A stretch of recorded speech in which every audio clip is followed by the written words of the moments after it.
Two. Hi, hey everyone. All right, man. I'm almost on time. Only about a minute late, I think. Hi everyone.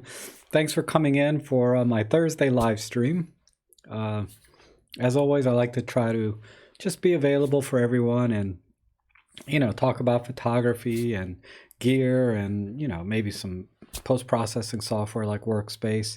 Any kind of questions you have that are more Olympus related, but photography in general is fine. So let's see. Hey, Marcus and Ulf and Patrick, how is everyone? uh, let's see. Marcus already has a question here. He's about to pull the trigger on a OMD Mark EM5 Mark II with a 14 to 150. Oh my God, for $699, that's a killer deal.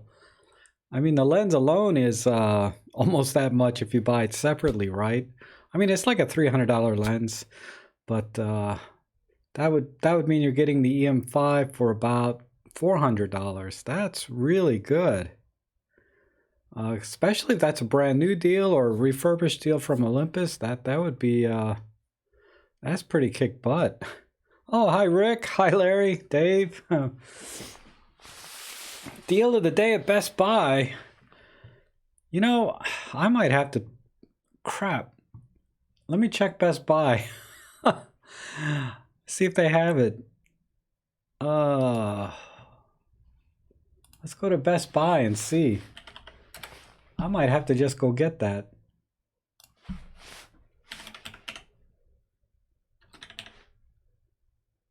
Let's see what they got. They say $699 body only.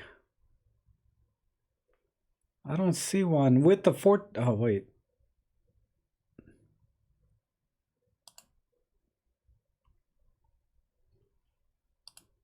I don't know, Marcus. You might want to double check and make sure that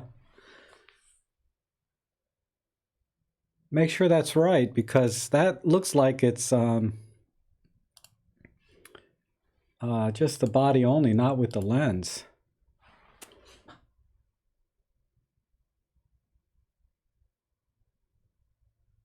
Hey Valdez, hi John. Etine, I think I got that right. Just bought the Pen F using JPEG and RAW. How does the camera treat these? In preview JPEG using Olympus Share, also only JPEG. Yeah, when you're looking at the back of the screen, you're seeing the JPEG image that's embedded into the RAW file. So even if you shoot RAW only, the back of the screen and Olympus Workspace will show you the embedded JPEG image. But you are getting a RAW file. And as far as the OI Share app goes, I'm not really sure because I don't use that app too much. Hi Guzman. Look under the price, it's there. I'm sorry. Hi Sienna. Marcus here just turned me on to a deal he's thinking about, and I'm like, what the heck? I go in here. Oh, wait, it says free Olympus Zuiko lens with it. Ooh. And then they have one at a store 17 miles away. Rockville, Annapolis. Wow, that's a little bit of a hike, but dang, I might have to I might have to get into that. Get that deal. I would get that deal, man. That is that's tempting me. No, I can't ship anything to my house, man. There's just too many porch pirates. Oh my God, you have no idea. It's the neighborhood I live in here is just really, it's really rough. You just have no idea. I'll show you. My God. It's scary to go out.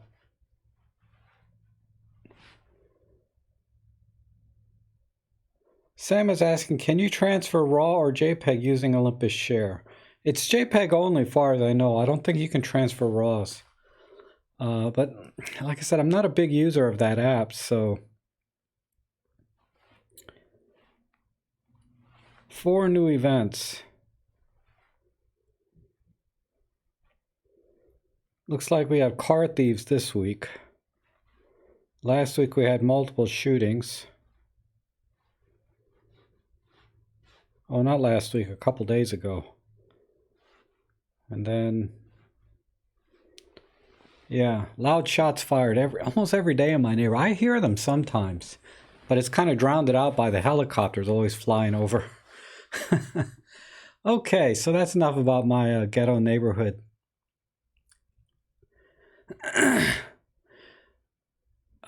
Christian's asking Olympus EM10 Mark II versus a Sony A7 for photography.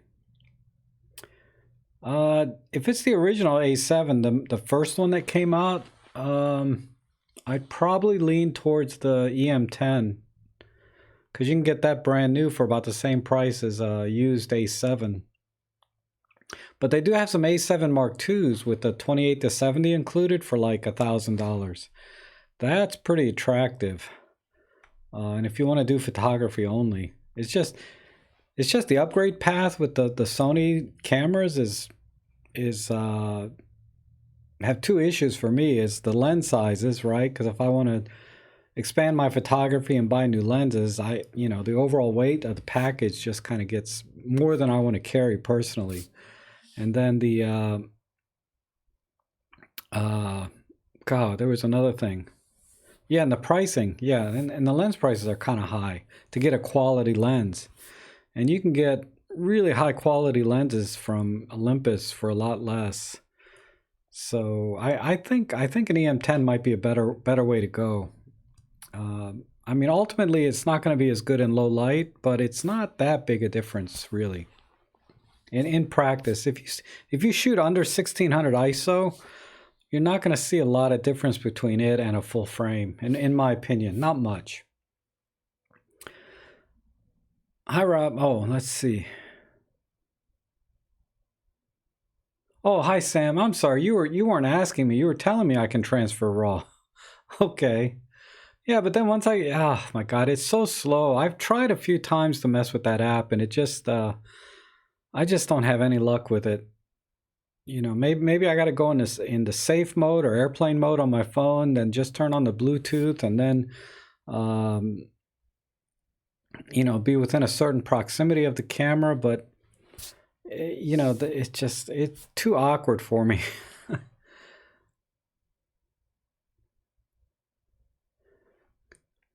Goomsay or Jumsay is very low crime. No. What's ironic is the safest city in the country is about 10 miles from me. But then to buy a little condo there costs more than my whole house. Or more than my house. And I need to have a yard, and I got almost an acre of land here and a nice little house, right? And it's a fraction of the price of just a condo just 10 miles away. It's just ridiculous. Can I use OI Share to remote control the TG6? I don't have a TG6, but I have a TG5. Let me see. If it's on the TG5, it'll be on a TG6. So let's see. If I go into the menu, go down here to play. Yeah, you can connect a smartphone, no problem. TG6, yeah. If TG5 has it, TG6 will have it. No question.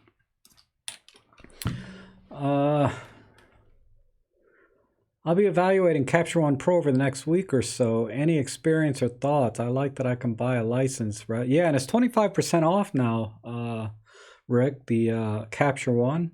And then my friend Walter Rowe has a channel where he teaches how to use Capture One. But I did use I used the 30-day trial subscription. And I think it does do a better job on the raw files. The raw processing engine is just a hair better than Lightroom. Directly on import. Now you can tweak Lightroom and mess with it until you can kind of get it to look like Capture One imports straight in. But even then, I was never able to get it quite as good. And I'm talking about just fine detail. And then color and everything else, I found the color wheels that they have are more intuitive to use than the Lightroom sliders.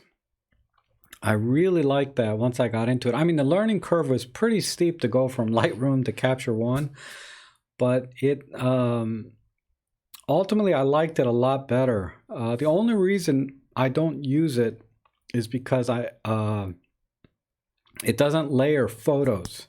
It has layering, right? You can layer effects and things.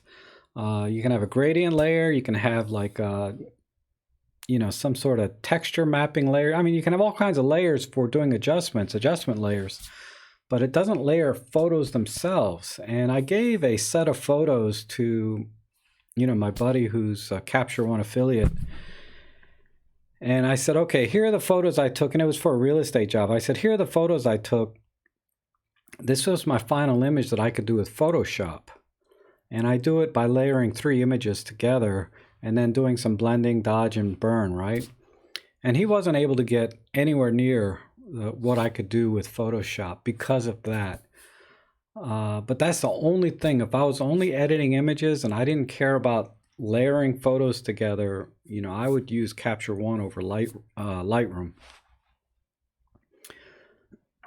Hi, Rob. What does the bracket AE and EM10 do?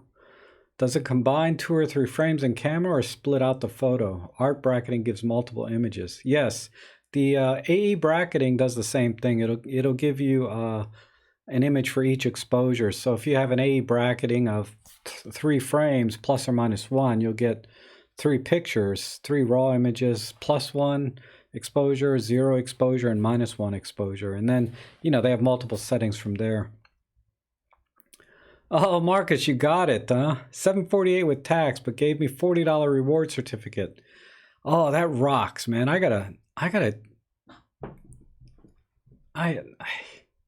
$699 for an EM10 or EM5 Mark II with the 14-to-150, brand new. I might jump on that. I love that camera. It'll probably end up being a shelf piece, but it's, I don't know. I shouldn't buy it. I got so many cameras already. But I like that lens, that 14-to-150, because I've been kind of teetering on that lens. Let's see. Hey, Saffron. Have not pulled out my SD card since getting my G9. The Wi-Fi transfer is so quick. Really? Okay. Are you Wi-Fiing to your phone or to your computer? If you can Wi-Fi to your computer, maybe that would be interesting. Yeah, Marcus, it was a good deal. Patrick Whitehead, I have both the Sony A7 and Ollie 10. The Ollie gets a lot more use. I like the Sony for adapting vintage lenses, but much prefer the Ollie for regular photography.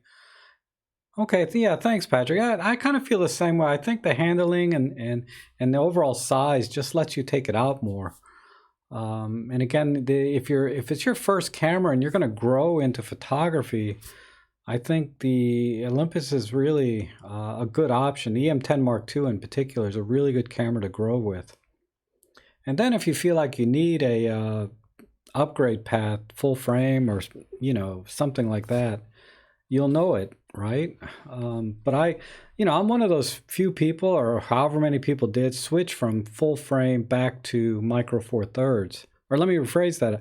I got out of full frame and shoot micro four thirds. I was doing some testing with my D750 here against the EM5 Mark III, and I was comparing high ISO noise, and then I was comparing being able to pull shadows out, and then also just doing some comparisons, and then I was doing a lot of other things with it, but I'll share that with you. I was working on a video today to kind of share my results that I got from that comparison, but I was a little surprised by it. Spoiler, up to about ISO 1600, there's not much difference between the two cameras in terms of noise. And I discovered potentially that the sensor in the EM5 Mark III, the M1 Mark II, that it may have a dual ISO sensor built in, so that the gain is a little bit different starting at ISO 800, I think. I'm going to research that some more. I'm not convinced that it does, but you know, like the GH5, I believe has a dual ISO sensor in it. And the GH5, as far as I know, uses the same sensor as the M5 Mark II. So I wouldn't be surprised if it has a dual ISO sensor. I don't know, maybe Rick knows or somebody knows if that's the case as a matter of fact, but I only suspect that right now. Oh, hey, John, it's Best Buy. Patrick says I can't have too many cameras. I know, because Larry hit me up the other day or yesterday about he's got a Fujifilm 6x9. That's I think it's probably the, what's the exact model on that, Larry? Is it the Fujifilm 690 Model 3 or version 3, Mark 3? That's really tempting.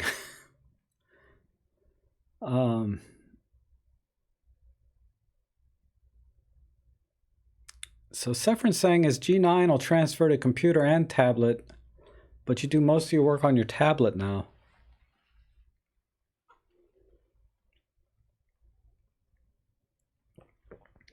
Yeah, Marcus, if you're getting that camera for about half the price of EM5 Mark III, and the phase detect is really only useful for video, really. You're not going to notice any difference in the phase detect. Now, the continuous autofocus and the algorithms that they use in the M5 are much better in terms of tracking and things.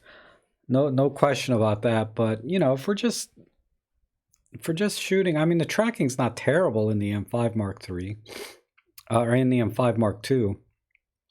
It's just not on the same level as the M5 Mark III.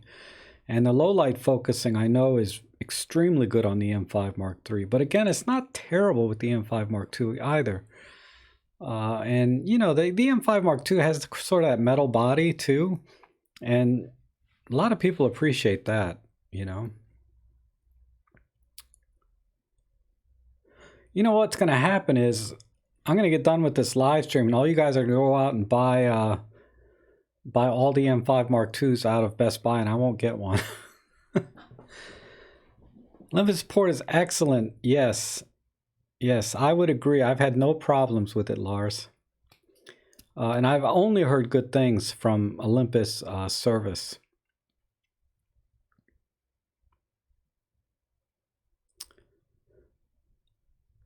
Rick Bear says he doesn't know about the dual ISO question, but it does ring a bell. Yeah, I think it does. It's hard to say because there's a chart on photons or photos to photons or whatever that site is.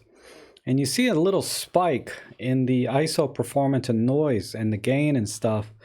And that's usually attributable to a change in the circuitry, not, you know, on the software side, right? Or hardware side. So I'll have to compare that chart with the one against the GH5 and see if we get a similar spike in the graph. And that would be indicative, but it's not definitive. It would be very indicative of a dual ISO sensor, but not definitive. You'd have to actually ask Olympus, because they don't really talk about a lot of their specs sometimes. They're very they're not so, you know, giving on that respect. If you have the iPad Pro with USB-C, you can skip Ollie's share and transfer. Yeah. That's what I do, is I have a little adapter I use.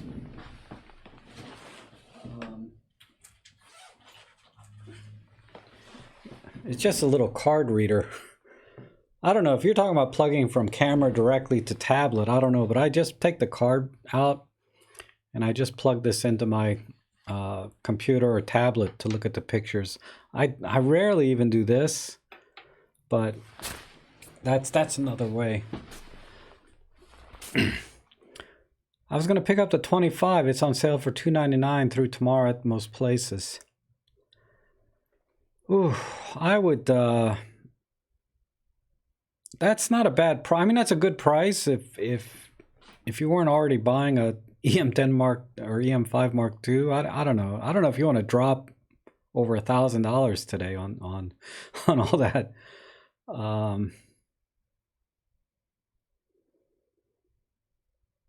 Because I've seen it for less. I think I've seen it for $249 on the 25 millimeter.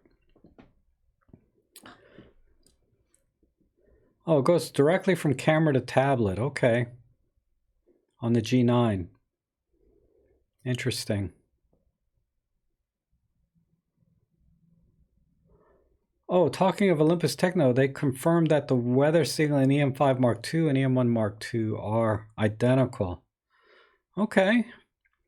You know, somewhere, Rick, though, I thought I read somewhere that the EM5 Mark III was actually rated IPX1. Or it had an IPX rating, I'm not sure which one.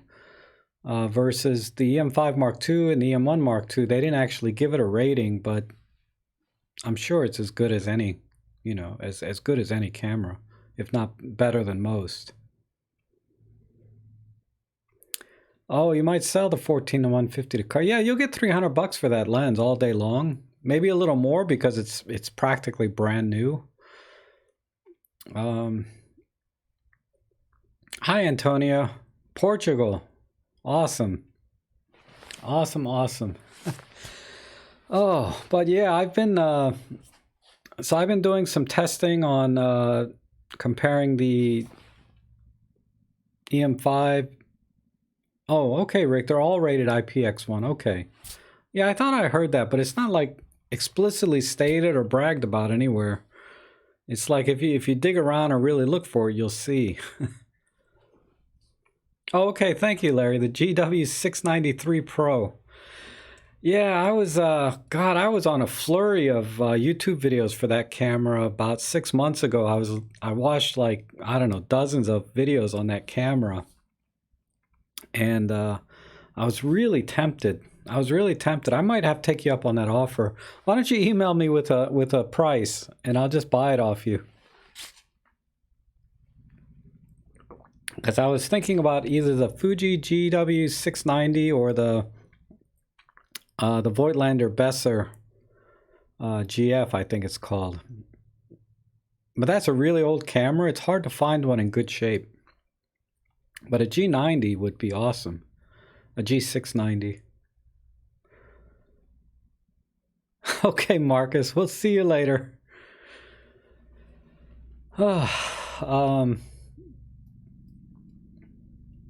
Let's see. So like I was saying, I was comparing those two, and I'll just show you one comparison I did today. Let me pull that up real quick.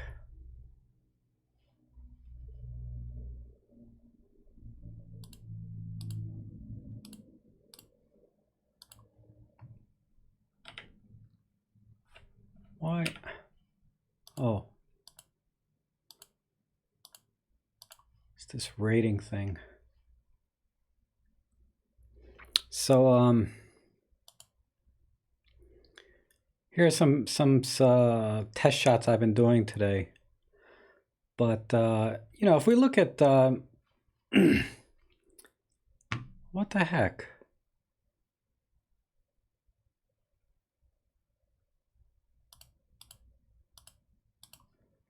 What is that? There we go. Is that it?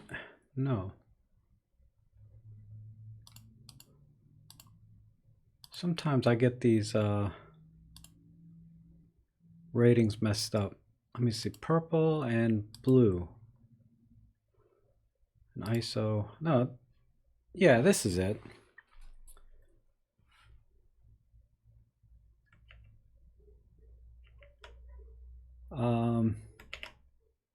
Okay. So this is ISO 800. And here I have the EM5 Mark III on the left and a D750 on the right. And at ISO 800, And I set the aperture and the shutter speed and everything the same, and I noticed right away that the D750 image is a little bit brighter. And there's some other differences here that if we punch in, if you look right behind the Olympus Pen F at the red box that the clown is standing on, in the shadow area by the star, right where the viewfinder of the Pen F is, you can see that's where I kind of look for noise in the shadows. I'm also looking for noise down here, but you can see there's very little noise even at ISO 800. So at ISO 800, you know, a full frame D750 versus the M5 Mark III, virtually no difference that you can really tell. And if you were to print this, you certainly wouldn't be able to tell. The other thing is, let me get this out of the way.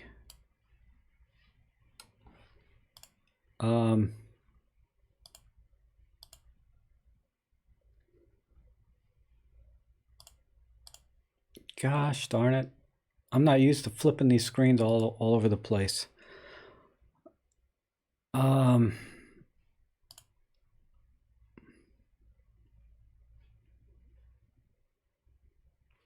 All right, so sorry, and then if we look at ISO 1600, okay, D750 versus the M5, let's punch in. This was my focus point here. You can see there's still not that much difference, right? So if you're shooting on your Olympus camera at 1600 ISO or lower, there's really not that much difference between this and a full frame. And even when I try to pull the shadows and highlights down, I found that the D750, it tends to blow out the highlights sooner than the M5 Mark III. So, all right, I'm not going to give too much away. This is all going to be in my next video.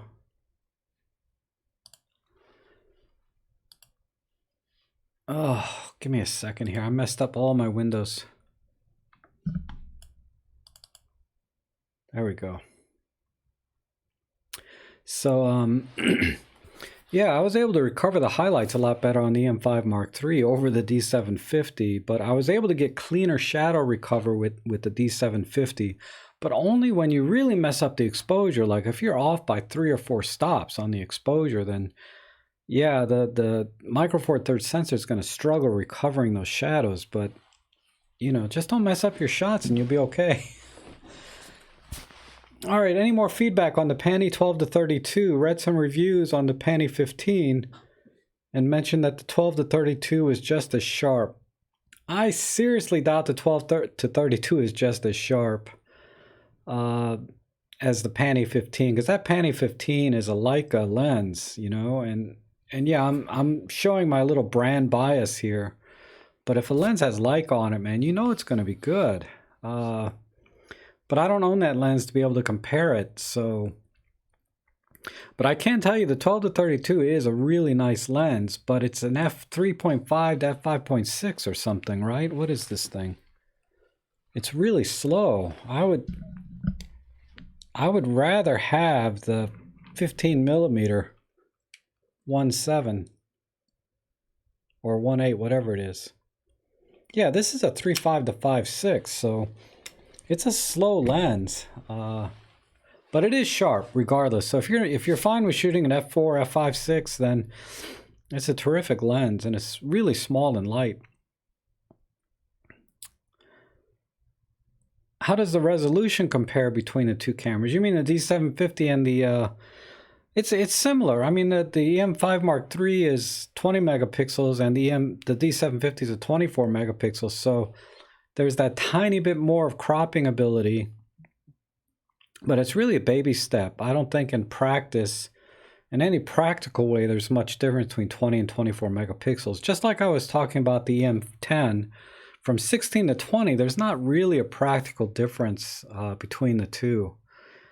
And I'd have to really, what I'd have to do is put on my very best lens on my D750, and then put the very best lens I have on my I wouldn't even need to get the best lens that I have for my Olympus cameras because all the lenses are so good, but I'd probably put my 12-40 Pro lens on and compare it against this. This is my Zeiss Distagon 35 millimeter f2. This is the best lens ever made. I mean, it's amazing. It's heavy though, but then maybe actually I can adapt that lens and compare them directly, but the field of view would be very different. But yeah, I don't see any practical difference between the two cameras in terms of resolution.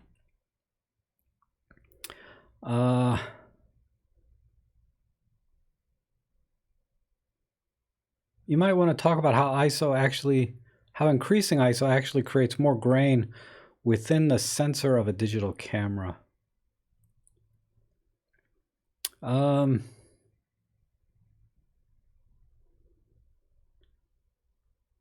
Yes, I'm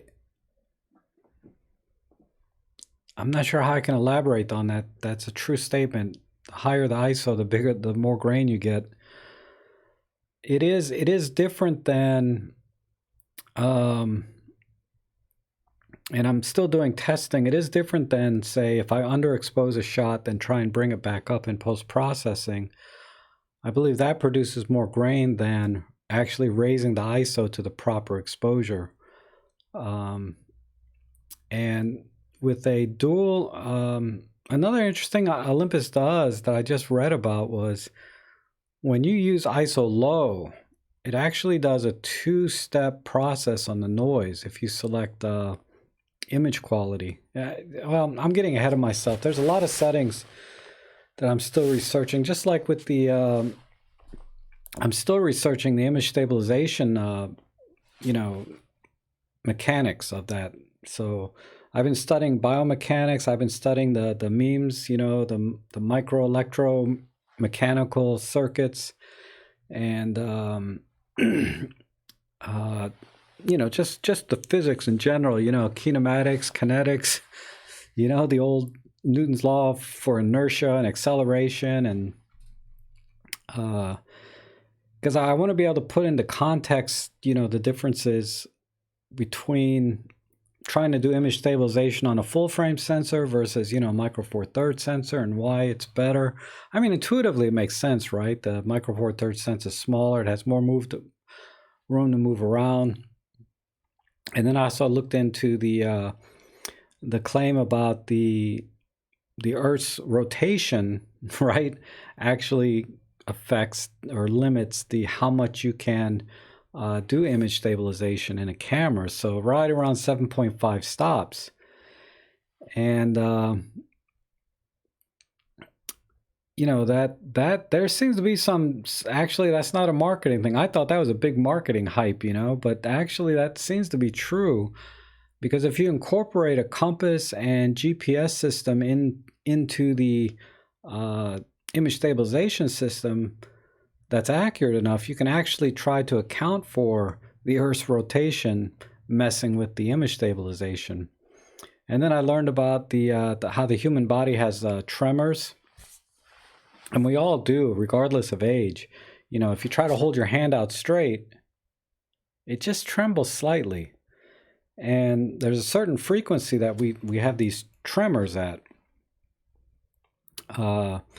And that's what these image stabilization systems are tuned for in the cameras, to be within that frequency. So this claim of 7.5 stops against what? Well, against the tremors in your hand. So again, that's kind of the direction I'm going in with the my image stabilization video. Is we just take for granted, when we see numbers like 6.5 stops, 7.5 stops, and why can't we do 10 stops or 20 stops? so I'm trying to come at it from a different angle than the videos that you've seen 1,000 times. You know, you see a picture of the camera where you have this rotate, tilt, pan, pitch, yaw. Everybody knows that's what image stabilization is, but it's, you know, we just can't take for granted the actual complexity of those systems. And how was Olympus able to achieve that 7.5 stops when they said earlier that the 6.5 stops was the limit because of the Earth's rotation? But actually, there's some other things involved that they were able to clear out. And now the Canon EOS R has, there was some rumor I saw, I was watching Mike the Maven, right, video, but they're claiming they're going to get 7 to 8 stops of image stabilization in their full frame system. So it'll probably be 7.5 stops, same as Olympus, but it's not going to be as good as Olympus just because of the physics of the sensor size, you know, because of inertia, you know, and, you know, that's really the main reason is the inertia. And then they're going to have the same limitations with the Earth's rotation, as short of, you know, putting GPS and compass information and accelerometers and all kinds of things. So anyway, I know I'm just jibber-jabbering about stuff. I don't know if anybody's even interested in that yet. Does anybody want me to do a video on image stabilization? Just speak up, because I'm working hard on it, actually. But so I'll probably do it, you know, anyway. But I'm just curious, well, what is the interest in me exploring that some more? Okay, I need to back up. Let's see, I'm 8 minutes behind now from jibber-jabbering about image stabilization.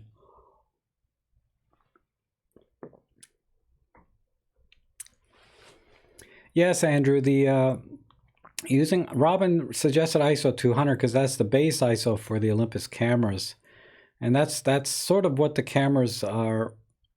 You know, Olympus has determined is the best image quality for that sensor.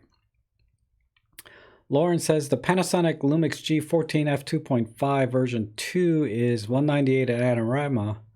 Not sure it's the lowest price, but it's 1/3 off. Yeah, that seems to be that. You know, I've been looking at that lens for about 6 months now, and it's been at like that $199 price for the last 6 months. So it at this point, it's not a particularly good deal.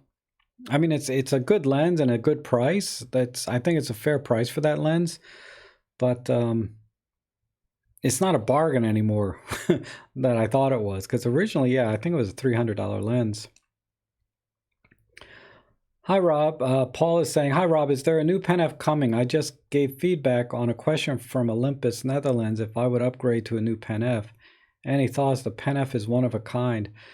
There's no Pen F in the works that I know of. And I can tell you that when they released the Pen F and they did an interview about how they made it and all that stuff, the Olympus guy was like, there's no plan to make a second one. So even when the original Pen F was launched, there was no plan to make a version 2 from the very beginning. And the only thing that might change their mind is if it's sold like gangbusters. And I see, you know, obviously it did not, because they've already said they're going to discontinue it. So don't count on it. But if the Pen F is a second camera for you, it's an awesome camera. If it's your second camera or only camera, that's what I always say. Don't buy it as an upgrade, but buy it as an only camera or second camera. Because it's not a camera you upgrade to. It's kind of like me buying this film camera, possibly, right? That I'm not upgrading to a film camera. It's just a different camera. Keep waiting for the 150 to 400. Any reasonable price date? No, nothing yet that I've seen. And I looked today and I haven't seen anything. Lauren says, problem with shooting a slower shutter speed is the slow speed as in people and things move. Stabilization is great, but it doesn't account for subject movement, so when may go to Sony APS-C or full frame.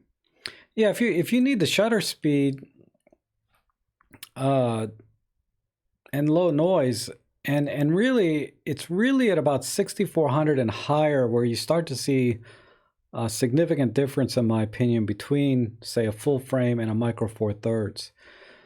certainly up to 1600 ISO, you're pretty safe. You're going to get really good image quality and really good dynamic range. And like I said, I'm just comparing my D750, but that's a pretty well-regarded camera. And my initial tests are 1600 ISO. There's no reason if that's your limit, but yeah, with shutter speed, if you need a faster shutter speed, then full frame is really the only way to go. If you need fast shutter and low light. But when I'm in low light, I usually just bring a flash. I'm in the UK, it was very cheap. It was worth it once you get used to the focusing. I'm using it in the on the Ollie EM10 Mark II. It does have a very short throw for focusing. Okay, I'm not sure what lens you're talking about, Alan.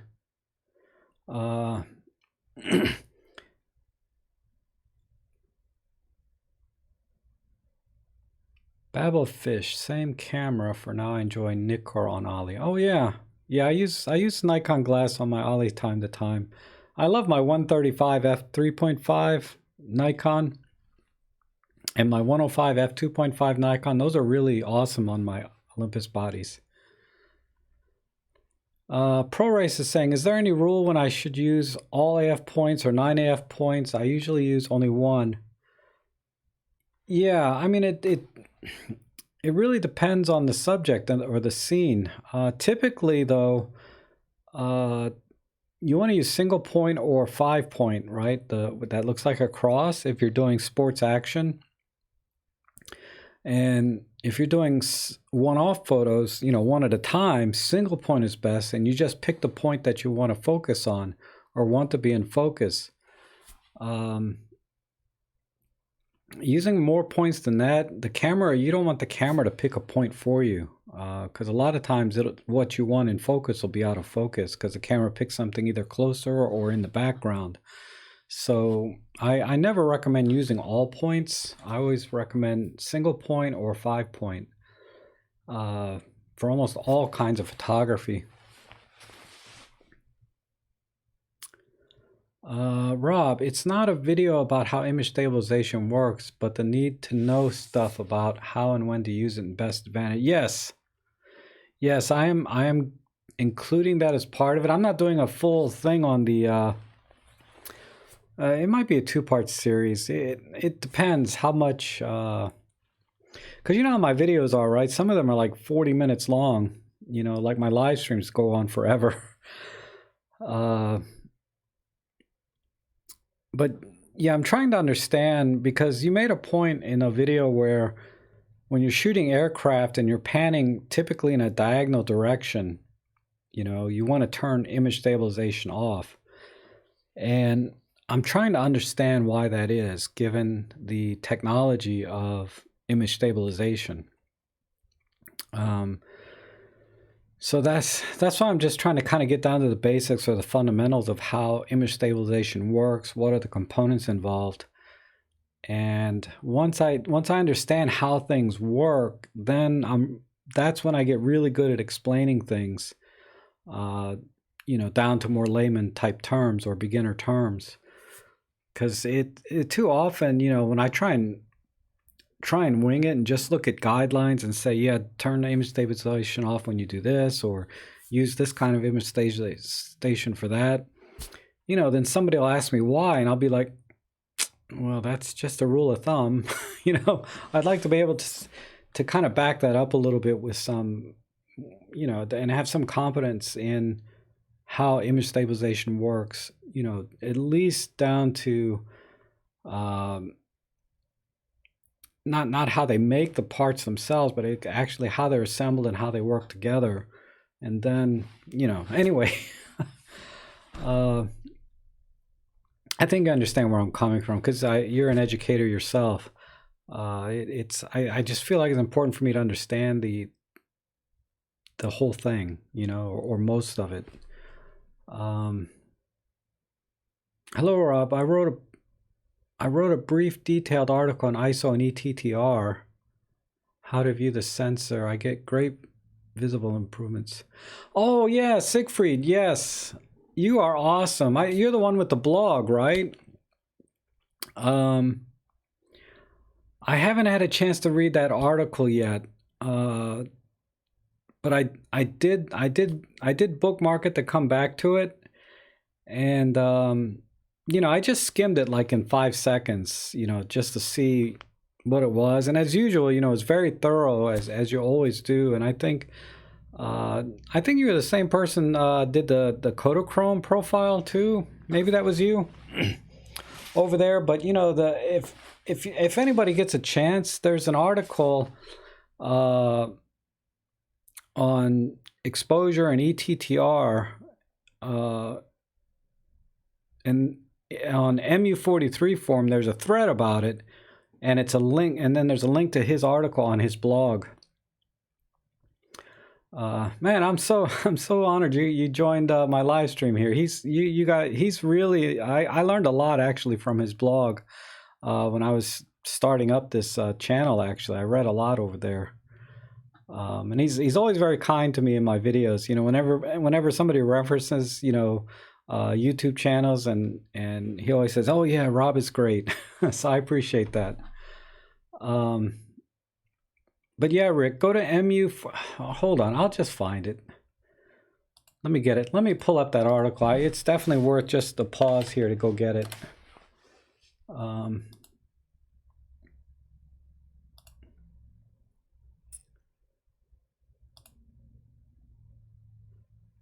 It's called, the thread's called, so you go to MU43 here. Hold on. Here it is. Let me zoom in so you guys can really see it here. What is the best exposure for your Olympus? And in this forum, there's a link. Yeah, right here. So let me open that in a new tab. And I'm going to copy this link and put it into the chat, okay? So give me a second. I have to juggle all of these. Here we go.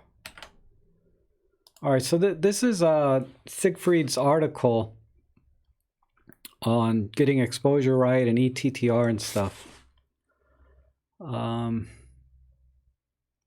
that link. So go check that out. Whew, man, I'm trying to keep up here. Hi, Babel. I've been using vintage lenses on my Pani GX80. Yep. Okay, Rick and everybody else, I put that link into the description to Siegfried's article. It's awesome. Is there a screen protector that I can recommend? Not really. Just get the, they have, all I can say is the glass protectors that I only use one or two. Ironically, I put one on my TG5. It really doesn't need it. But I was worried I'd scratch up the back of this because it's plastic. But they have these glass protectors now that don't actually use glue. They just kind of stick on by themselves, and then you can take them off later too. But this one stays on, so that's the only thing I can tell you. But I don't use screen protectors actually.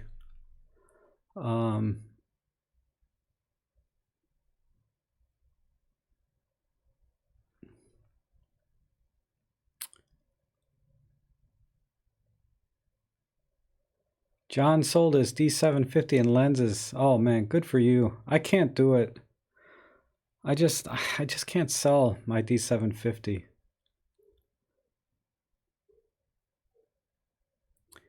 Oh, John is saying the EM10 Mark II. Which one has 5? Let me look at mine. I thought this one had it. Let's see. Let me get out of movie mode.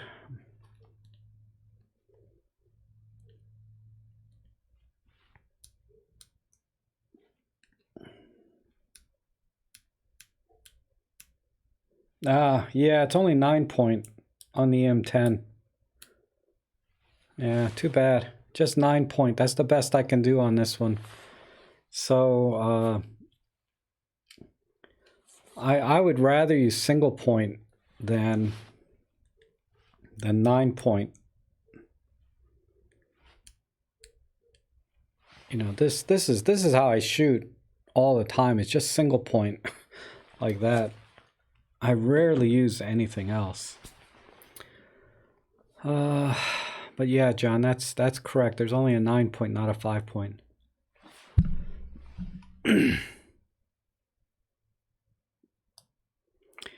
Image stabilization only works horizontal, vertical, tilting, rotating. It can't cope with diagonal.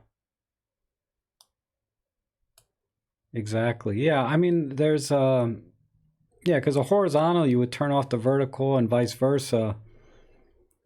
But if you leave everything on, you know, full on 5-axis, you know, let's say this is the sensor. So you have rotation, you have tilt, pan, yaw, pitch. So I don't understand why if you're going diagonal, that between all those axes of rotation, it doesn't, you're not able to, the sensors aren't able to compensate that. And maybe that's because, you know, it doesn't have, I suppose, and this is where I need to get kind of technical, is I think it's because maybe the gyros don't have accelerometers in them to know if you're actually moving in a diagonal direction. But I would think that gyros, well, the gyros are positioned relative to one. I still need to look into it a little more and be able to explain it better. I'm just not quite there yet, but I'm gonna get there. I don't use a screen protector, just reverse the screen and carry. Yeah. I don't use screen protectors either. Does Olympus autofocus work on? Yes, you can autofocus with Lumix lenses, no problem. There's some bugs sometimes though between Lumix and Panasonic, or Lumix and Olympus. So there'll be a firmware update to the lens or the camera to correct that issue. And usually they're very minor, but if you're thinking about buying a lens, you know, go to the firmware update site. There's a Japanese one that lists all of the firmware updates for all of the lenses and all of the cameras. And, you know, you're going to see half of them are trying to correct minor glitches in the autofocus or aperture or something that, you know, is not compatible. Sometimes, you know, when you buy a Lumix lens, it's not compatible with some features on the Olympus camera. I found that the EM5 Mark III actually does work better with the Lumix lenses than my EM10 did. But for standard photography, you can interchange the lenses all day long, no problem. The only time I really had an issue was with video autofocus. And the Panasonic lenses struggled a lot on my Olympus cameras in video mode with continuous autofocus. I don't know if that translates to continuous autofocus in photography, but generally I would say don't worry about it. You're fine if you buy a Lumix. There's a lot of Lumix lenses I like, but usually Olympus has a compatible or comparable focal length and aperture that you can use. But sometimes they don't, right? Like Olympus doesn't make a 12 to 60 f2.8 to f4, and that's pretty attractive, right? Okay, let's see.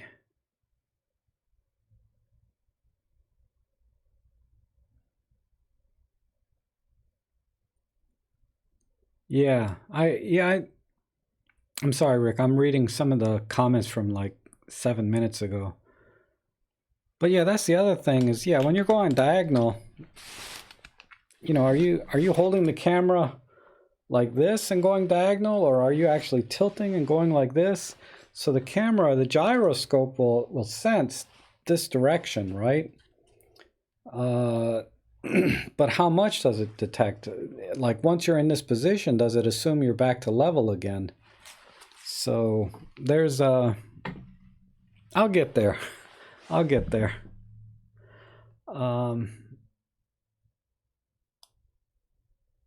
Olympus will not have DFD or depth of defocus, so perhaps that will be lacking. Yeah.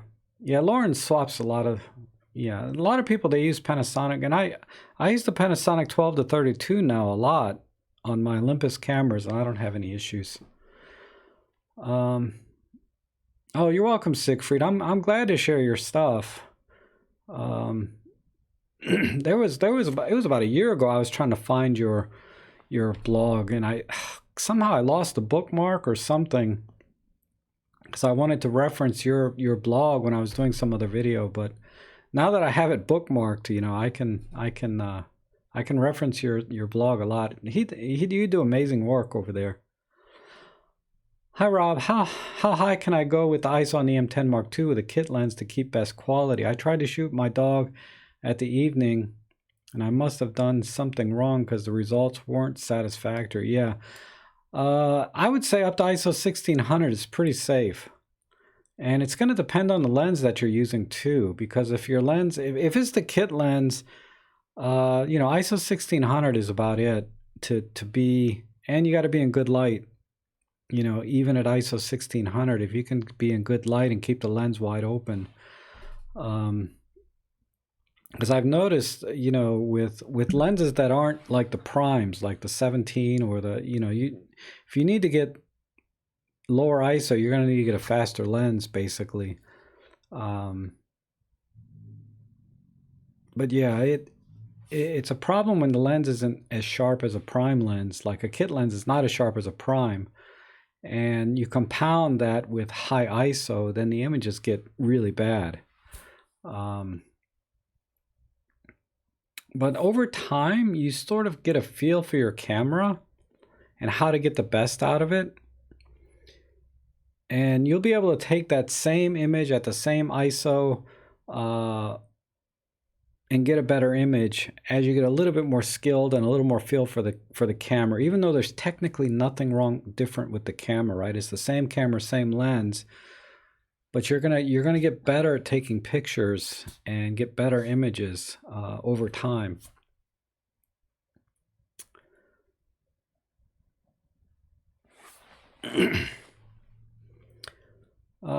Can't sell any camera or lens. Keep wondering I might play with the lenses one day. Yeah, I know, right? Let's see.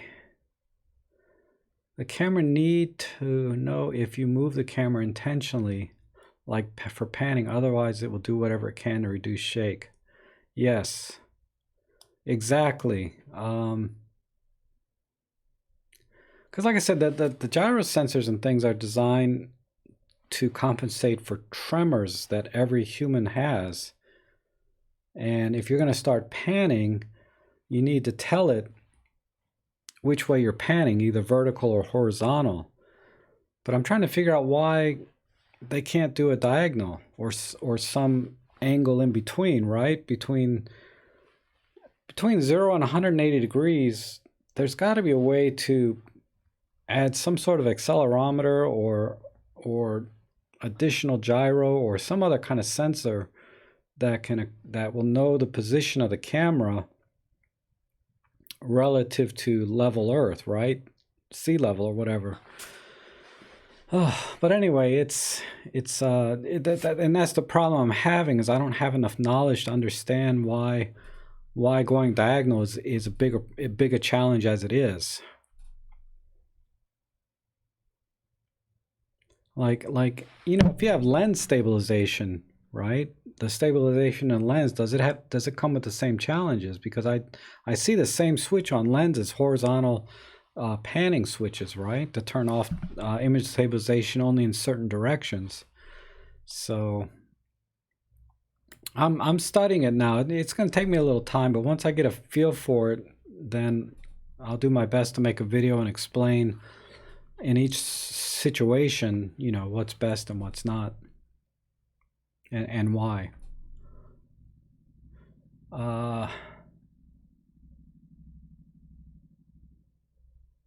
CC Rue, I think the native ISO on a GH4 is 200. But I'm not familiar with Panasonic, so I can't say definitively. Have you ever really noticed any real speed difference between a UHS-1 and UHS-2? Yes, there is a difference, Dave, and I have a video on it. Let me pull it up for you.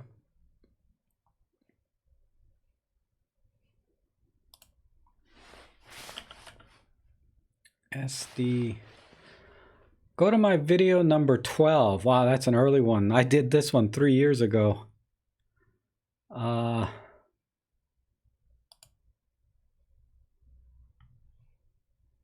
Why?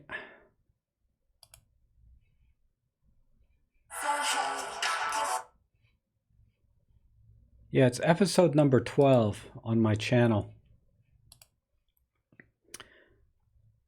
But long story short, okay, Dave, is if you need to, where am I going? Really, the benefit of the UHS-2 is really after you take the card out of the camera and put it into the computer, and you need a UHS-2 reader, then you can offload, an entire 128 gig card very quickly onto your computer. So it's really, I think the savings with the UHS-2 card is mostly in the post-processing side, where you can save time offloading things onto your computer. In camera, you do get more shots or more images when you're doing continuous, like high-speed continuous shutter, high-speed shutter, right? And in the video, I do test how many frames you can fire off and how many shots you get. Let me see if I can pull up the chart. Oh, I look so young. Oh my God. But I'll show you here. Hold on. So this video here, right? I have the I have a UHS-1 card in the top left, a UHS-2 card top right, and some other cards here on the bottom. But yeah, check that video out, and then you can kind of make a decision if buying UHS-2 card makes sense.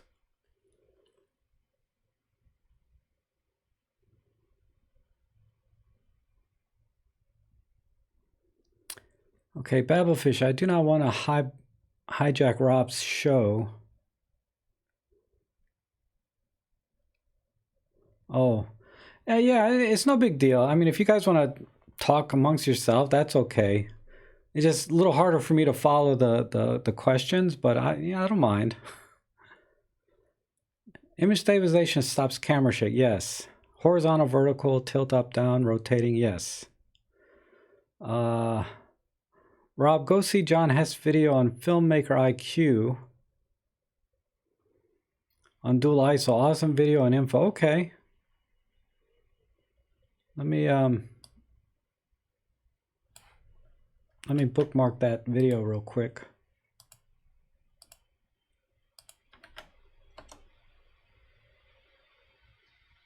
Got it. Watch later. Oh, that guy. Yeah, he's awesome. I watch his videos once in a blue moon, but he's pretty good, Siegfried. I really like the videos that I did watch.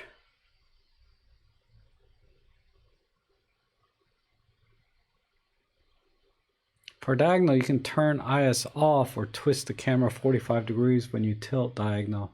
To follow bird, camera thinks it's tilting left, right. Okay. I need to, I'm gonna save those notes too. Oops. All right. Yes. All right, Rick, I saved those notes. I'm going to look into that some more. Sometimes my brain doesn't work. I'm like in live stream chat mode now, so I'm having a little trouble following what you're saying there. So what else do I need besides a memory card? Oh, okay, Marcus. I would recommend you get a flash, man. But, or, you know, what you can get at Best Buy. I wouldn't buy a flash at Best Buy, but you can get I would get a good tripod. So get a decent tripod at Best Buy. You know, you need to spend like probably $100 on a Best Buy tripod, though. Let's see what they have.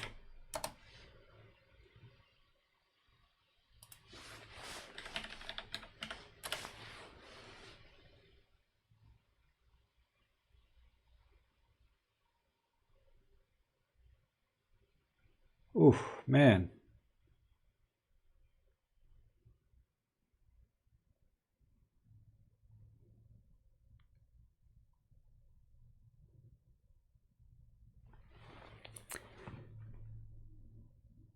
Benrose Slim Carbon. This looks good. It's 150 bucks though. This one here looks pretty good. I like Benro tripods. I have 2 or 3 of them, and they're all excellent. And you know, as far as tripods go, Benro's kind of my go-to brand. But that's a good one.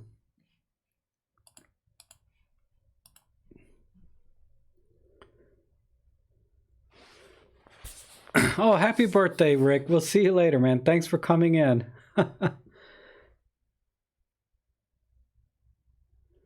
But yeah, Marcus, I think honestly a tripod probably be your next best purchase. Now that you got the M5 Mark II, it has high-res shot mode, so you can play around with that if you got a tripod. And oh,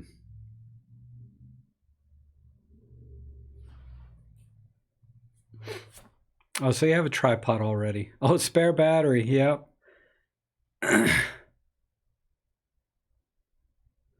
But yeah, definitely like for flash, I just get it comes with like a little bitty flash, right? That FLM3 flash already, the M5 Mark II. It should come with that. So you're kind of good for small things, for small rooms and things. You'll be okay with that flash. But it's, you know, you can't do anything off camera with that flash because it draws power from the battery. It doesn't have its own batteries. Oh. Anyhow,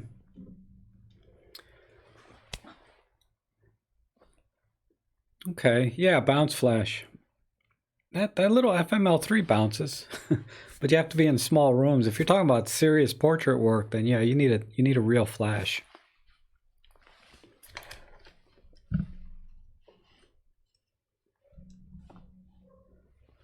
Get 2 spare batteries. Yeah, and if you can buy original batteries, Olympus original batteries, they're the best. The generics just don't last. And I've tried, trust me, I've tried a lot. Okay. I mean, I got a boatload of batteries here. They're all crap. I use them because they work, but they don't last very long. And I've tested them actually for the milliamps. If anyone's been following my channel any length or been in my live streams, you know I've been talking about batteries. And they measure around, you know, like the Olympus original batteries are like 1150 milliamp hours, you know, in one. And these generics, I get 750 to 800 milliamp draws out of them. So you literally need almost 2, you know, 1.5 generic batteries for every Olympus original.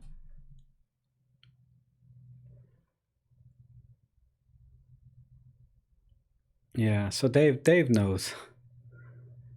Patrick's saying the X Pro batteries seem pretty good. Yeah, I don't know. I'm not familiar with that one. The only batteries that seem to have any street cred is the Watson, and there's another one called Green Energy, I think.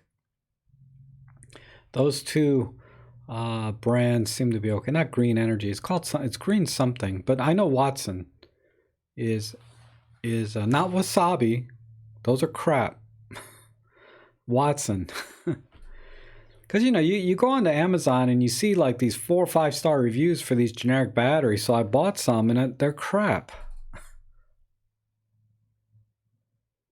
I bought Wuhan batteries before, yeah. Last year on a city trip, I almost went through 4 batteries in one day. Only one was an original Ali battery. Yeah.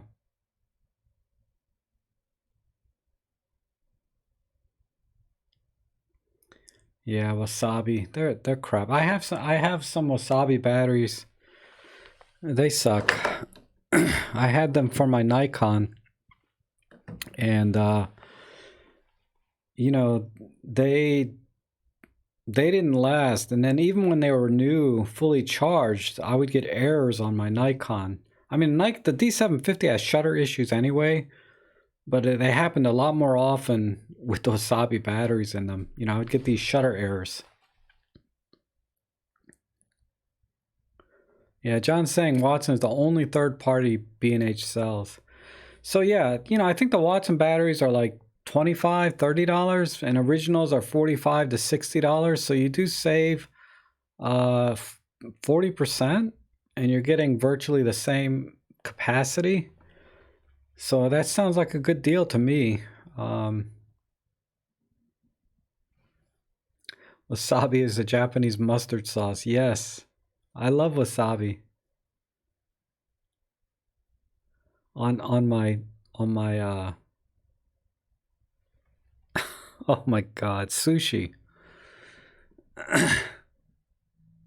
I love spicy food. Oh, but anyhow,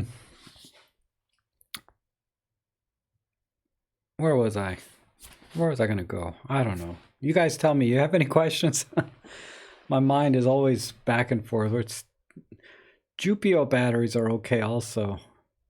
Where are you getting these brands from? X-Pro and Jupio?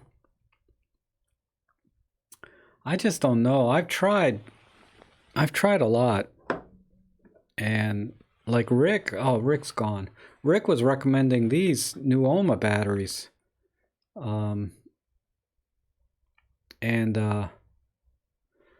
Yeah, these aren't any good either. And Rick is a very competent, skilled, educated photographer. And he I just saw I didn't have my light on me. But he recommended those, and yeah, sorry Rick, they suck too. At least the ones that I got. I think this is the one you recommended. If you're watching this on replay, they claimed 1220 milliamps, but when I actually measured this, I only got about 800 milliamps out of it. Do I turn off IBIS? I do not generally turn off IBIS, but I'm doing some more research into it, and the rule of thumb is, yeah, turn it off, because birds are flying in all kinds of directions, so you don't know if you're going to be panning horizontal or vertical. And there's the other minor thing. The other minor thing with image stabilization. So let's say this is the sensor, right? Is it rolls it up and down, vertical, horizontal, and then it also has pitch, right? So that the sensor will pitch back and forth this way.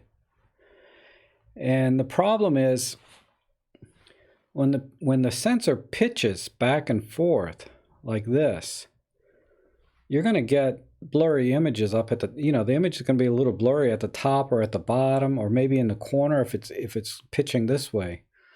So the yaw, right? I think anyway.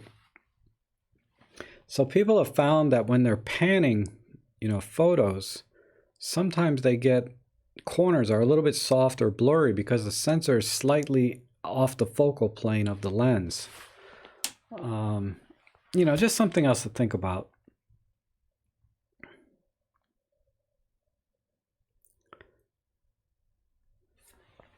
That, like I said, I got a huge learning curve on how image stabilization works, and then understanding the effects, because you get a lot of anecdotal evidence through the forums and things about how people shoot with their image stabilization on or off, on a tripod, on or off, and then people are talking about how the image stabilizer can get it sense itself moving, and then they get into this feedback.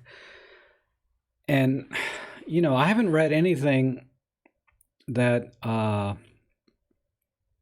like, I'm looking for white papers on image stabilization, true technical documents from the manufacturer or the foundries that produce the gyro sensors for the camera industry. And that's where I'm going to be able to find actual real data rather than anecdotal data that I can read in the forums and the comment sections and etc. So when I'm reading those, I'm hitting a learning curve or issue with some of the vocabulary, right? Because they're talking about kinematics, kinetics, inertia, acceleration, right? All of these physics terms, sensor plates, motion plates, frequencies, sample rates, shearing forces. I mean, there's so many things when you start to get into image stabilization and measuring things when I'm reading these white papers. So I have a little bit of a learning curve. But once I get that down, then I'll be able to kind of make one or maybe a two-part video on image stabilization, so that when you read about a camera and they're saying, oh, we can do image stabilization up to 7.5 stops, or let's say somebody claims I can do 10 stops, right? Whatever the future holds, you might be able to kind of get a feel for if that's just marketing BS or if that's really doable. I don't know. Does it make sense to use IBIS at high shutter speed? Not really. At high shutter speeds, you're pretty much eliminating any potential for shake. And like I said, shake, the image stabilizers, when they talk about it's 7 stops, image stabilization, for example, they're talking about in relation to the average human's tremor in their own hands. So it depends when you're using that high speed shutter. If are you panning? And this is the problem with too much information now, because when somebody asks me a question, I'm like, well, it depends.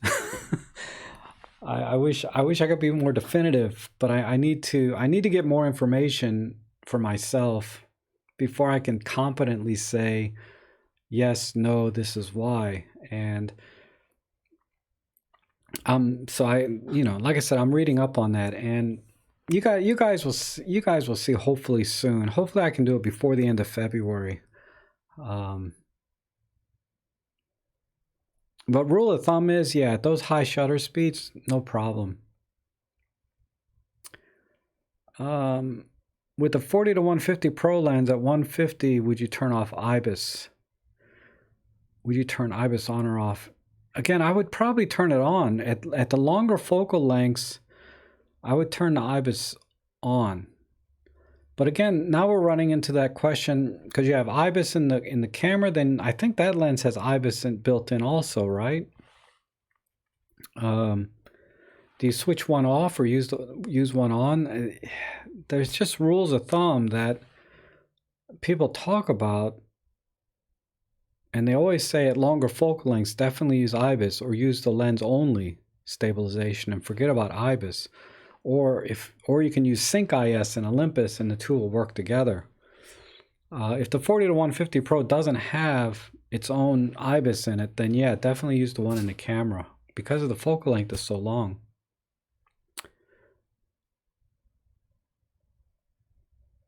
Oh, Ken is saying, when I find that, I'd like to get it from the horse's mouth too. Yeah. Well, which super zoom are you considering? Oh, that's not for me. IBIS studies the image in the viewfinder while the shutter is half pressed. Yes. Hi, Rob. I'm looking into film camera. Do you know anything about Olympus 35RD or SP or the Olympus OM1 or OM2? Just a little bit, Serge. The Olympus 35RD is a rangefinder style camera, but it's all manual exposure, meaning you're going to have to be able to read the light. Either use an app on your phone or get a feel for what aperture and shutter speed to use depending on the lighting conditions. You know, the old Sunny 16 rule. I think the SP does have a meter in it though. But those cameras are so old. The challenge is finding a battery that's going to work with it, right? So maybe you buy the camera and then you find a battery that'll work with it, right? Because there are still companies that sell generic, like not generic, but they sell these vintage batteries for cameras. And then you find out the meter doesn't work anyway because it's so old and you don't know how accurate it is. Now the OM1 and the OM2, the OM1 is a full-on mechanical with a meter. And the OM2 is also full-on mechanical, but it's a little bit different. I think the shutter is actually electronically controlled through the meter, so that the meter and because let me look. I have an OM2 right here.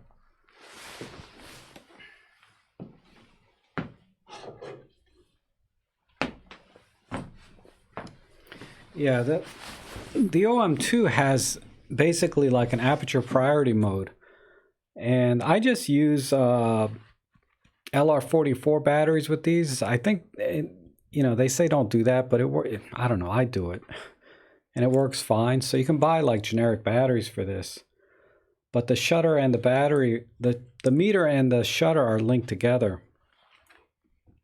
So you need to have a battery, a working battery in the camera for it to work. Whereas I think the OM1, I have an OM1 somewhere. I think it's in the basement. That one is a full-on mechanical where it'll work regardless, but it has a separate meter, and the metering is separate. I believe that's correct. Somebody can correct me if I'm wrong, but I think that's correct. So I would get, for me, I like using the OM2 because, you know, I like to shoot an aperture priority. And I think the OM1 is full on mechanical, but it still has a meter. But it's not linked to the shutter. Oh, Alan has the RD and the SP.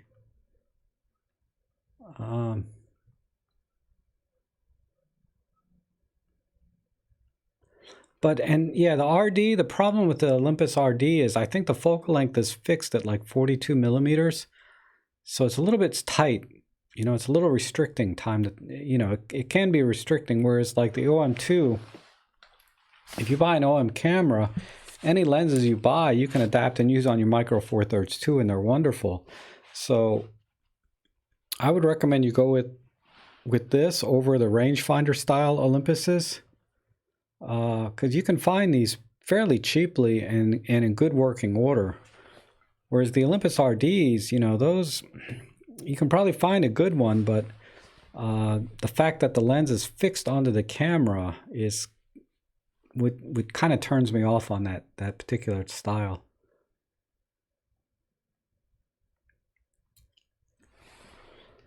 My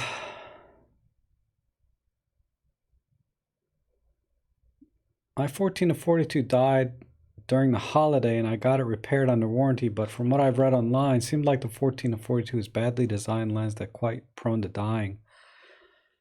Yeah, like I said, I don't know how common that problem is. If you're talking about the zoom lens, or are you talking about the, I'm sorry, the power zoom lens versus the regular zoom lens? Because I know the power zoom lens does have a problem. It's not frequent, but it does happen time to time.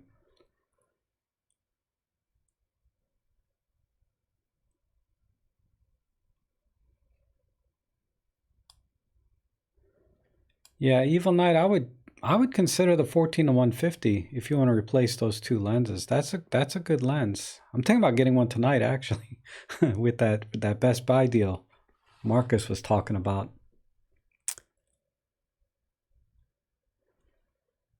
Yeah, the 14 to 150 is pretty decent. Yeah, it's pretty decent. I don't think it's as good as the 40 to 150. That 40 to 150 is a pretty sharp lens. But it's certainly within the realm of the 14 to 42.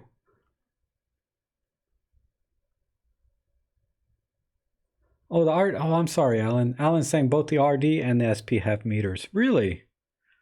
Why was I thinking the RD doesn't? Maybe I'm thinking of the RC. There's so many R models. Olympus made a lot of rangefinders. I get them confused.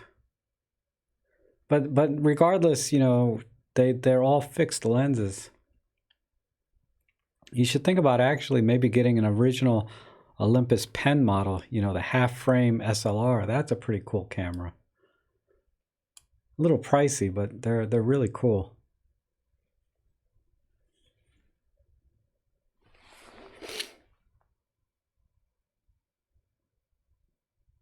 I saw your comparison video between the M10 Mark II versus the M5 Mark III. I feel a mid-tier camera market aren't very revolutionary. Is there an Ollie camera roadmap? What MFT brand would you recommend?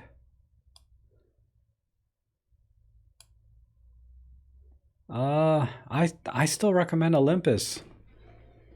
The only compelling camera that I think in MFT world is the G9 is very interesting, right? It's very for the price, because you can find them for $1,000 all day long, but it's kind of a bigger, bulkier camera. But for me, I like the Olympus because of the handling, because every camera I have from Olympus, what I like is they always have a front dial and a rear dial right there, and then they have a dedicated mode dial with the right things on it. So in terms of handling and just day-to-day usage, I really like Olympus for that. People always brag about, the Fujis, but honestly, these dials are wasted on this camera. This mode dial over here, it's not a real mode dial, right? So to go into aperture priority, I have to switch it on the lens here. If I want to go into shutter priority, I have to switch it over here, or vice versa. And so for example, if I'm shooting in aperture priority, I have to turn this dial all the way to A, and then turn this switch off on the lens, right? So now I'm in aperture priority. Whereas, my Olympus, I like just having a dial, right? I just put this into A and I know I'm in aperture priority. And then I have two real dials. And if you look at the dials on this Fuji, right? It's this little tiny, sorry. Hopefully that'll, it's this little tiny one in the front, this little tiny one in the back. And,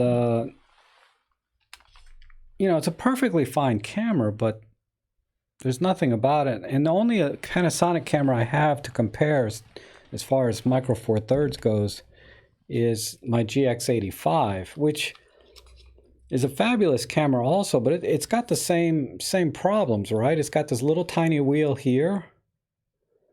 And then for the front, it's kind of small, but at least it has one here. But it's nothing like, say, my pen. I got 7 cameras on my desk here. But it's nothing like my Pen F as far as rangefinders go. I got a nice big dial here on the front, and then I have this dial here, right here by my thumb, and then, full on. So that's, to me, the handling of the camera is what is important. When I buy a camera, I've just gotten so used to Olympus having these controls, and I can operate the camera with one hand for the most part. But with the Fuji, I really can't operate one-handed. I can't really operate one-handed so much with the Panasonic. So when you handle it, if you get a chance, go to the camera store or Best Buy or wherever and handle the camera and see if all the controls are in a place that you can feel maybe you're not comfortable with it, but you can see yourself getting comfortable with that kind of control. And that's, if you're looking for just features, the M5 Mark III has everything. I don't know what, when you say it doesn't feel revolutionary, yeah, I don't think any camera at this point is revolutionary. Until they get a new sensor design, all the cameras really are the same. All they did was change the label on the front, right? I mean, sometimes that's how I feel, right? It's like, oh, this is Panasonic, this is Olympus, yeah, this is Canon. Oh, wait, let's just change the label. It's like, in terms of image quality, features, and all of that kind of thing, sometimes that's how I feel, like all cameras are the same. But when you really hold the camera and you start looking at the controls, this is where I feel like it is where the differences are in the camera. Especially like I'd show you on the M1 Mark II, which I have up on, but that's recording now, this live stream. But that's an excellent camera. Okay.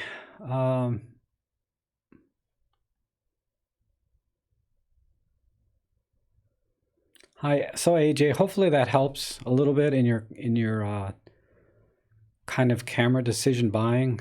If you're looking at just image quality, they're all pretty much the same. It's just a matter of how the controls on the camera and how you handle it. With the exception of the Pen F. The Pen F is really kind of in a league of its own if you like to shoot JPEG. I'll have to do a video dedicated to the Pen F one day. I mean, I have tutorials and things, but I've never talked about everything on the Pen F. The 40-150 kit lens is a bit slow at the long end, but good light, it does fine job. Yes, it does. Yeah, $59. I know, John. I see it for $59 on Olympus sometimes. Your first film SLR was a Praktica and a lich meter. Oh, the solar powered one. Oh my God. Yeah.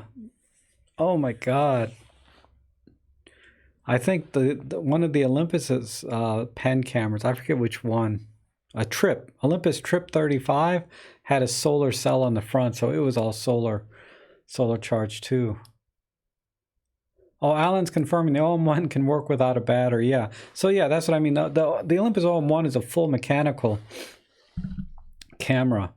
And it just has a separate battery for the light meter.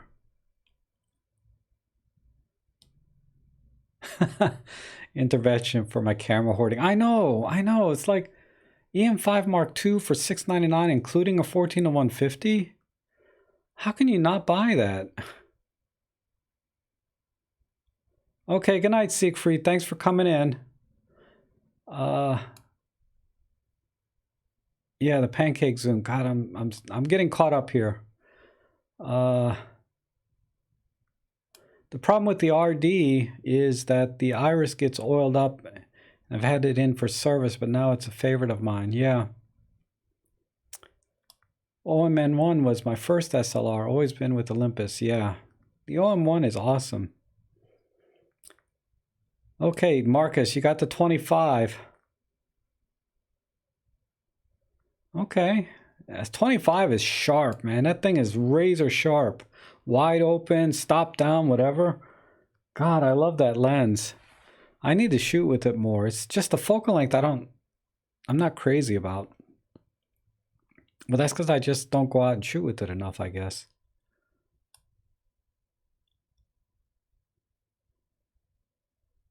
RC has metering as well. Yes, that is according to Alan.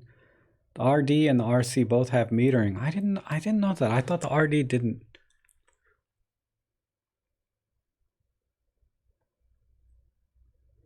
Oh, the 14-140 has shutter shock. Okay. I didn't know that.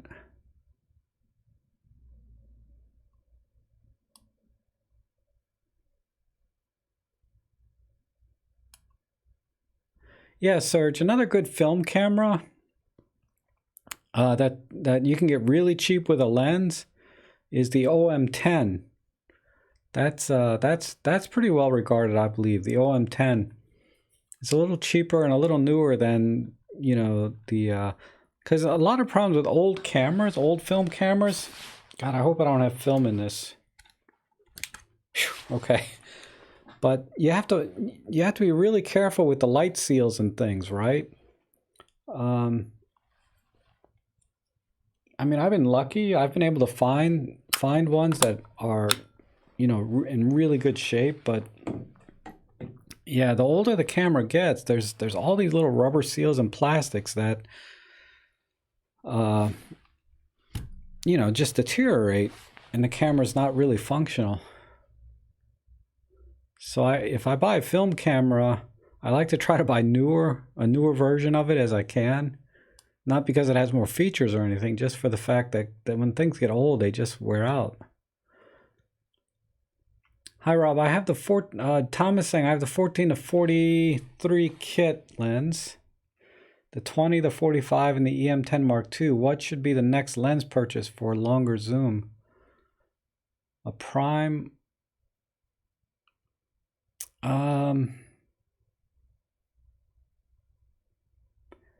You know, the best budget deal would be the 40 to 150 kit lens. That's like $99 all day long. Even at 149, it's still a good deal. Don't pay $199, but you should be able to get that for $99, and that's a great lens. Another lens that is good if the light is better. Right now in the wintertime, it's not a good lens, but the 75 to 300 is really good in good light. I've been trying to shoot with it the last 2 months, like since winter started, and I can't get a good image out of it. But the 40 to 150, I still get good images because it only goes up to f5.6, which is still slow, but it just every little bit helps in the wintertime. And if money's no object, the 40 to 150 Pro lens is excellent. And you get it with a teleconverter, makes it very versatile too. Oh, sorry, Thomas, you killed your 45 to 200. I think Panasonic has a 50 to 200 now. That was kind of interesting. Let me see if I can find that.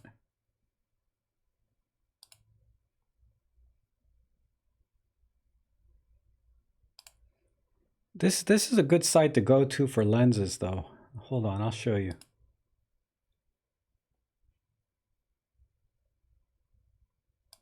Here we go. This site here is my go-to place when I want to look at lenses. And it breaks everything down, wide zoom, standard zoom, etc. So if you're thinking about a longer focal length zoom, and it's called 4thirds.org. I'll put a link to it here in the chat room, chat window. Let's see. This is an awesome place. This is an awesome site to go to for lenses. So like this 50 to 200 I thought was kind of interesting. This is a 50 to 200 f2.8 to f4. It's brand new. It's a little heavy at 655 grams, but it's not bad. This looks like a new interesting lens, and I think I saw it. It's kind of expensive. It's going for like 1,400 bucks. Let's see.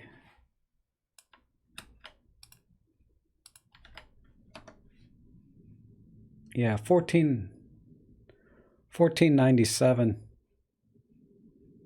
is the going price. So but that's a really good site. You know, it gives you all of the specs, the close focusing distance, the weight, the filter ring size, you know, and then the individual specs for all of the lens elements and things, if you know about that stuff. So check that lens out, or that site out.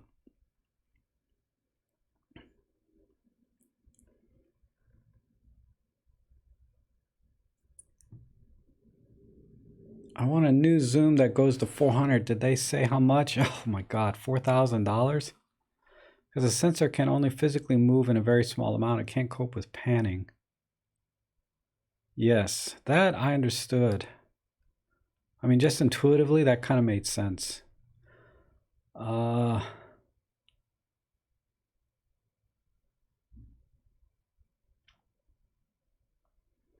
Oh, that makes sense, Rick. Continuous panning movement in full IS will result in shutter delays as the sensor keeps... Yeah, that's a good point.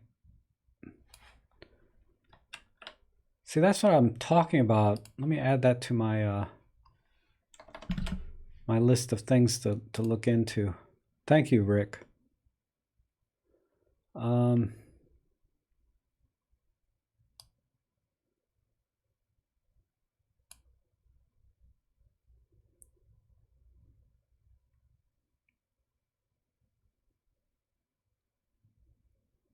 Yeah, as far as batteries go, yeah, they die on me pretty quick. Because I do video and vlog and pictures at the same time. You know, with an Olympus original battery, I can get about 30 to 40 minutes of video and maybe about 200 pictures on one Olympus original battery, and about half that on a generic battery. All right, Rick, you're just dropping in and out on me, huh? But happy birthday, man. That's awesome. May you have many more. The Olympus Trader had a selenium photocell, so no battery was needed. Yeah, that's pretty cool, isn't it? OM10 is good, but won't work without a battery, so beware. But great if you get an adapter. The Pentax MX is a good buy too. Yeah, the MX. The Pentax MX, man. I was looking at that too. There's just too many cameras out there. I'm thinking, you know, when I die, they should give me a coffin to hold all my cameras too. That would be very symbolic, you know. Hey Rob, here's a challenge for you. Do photo walk with only the 75. Ooh, okay. I can do that. That would be tough though, man. Only the 75.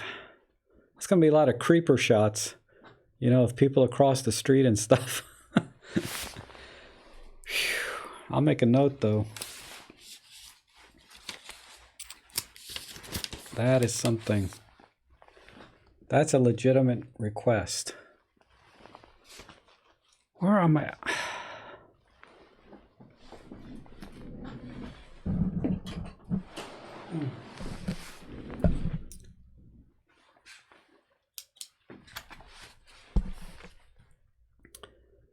We'll do a photo walk with the 75 millimeter.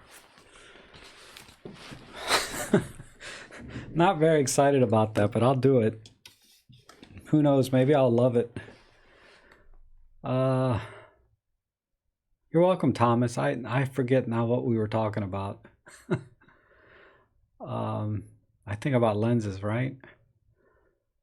Paul says, Rob, I still have my OM40 35 millimeter. I have been lucky to buy the EM5 Mark III. I'm wondering what would a 35 millimeter film be equivalent to in digital, i.e. 16 or 20. It's closer to 17. 17.5 to be exact. It's exactly half.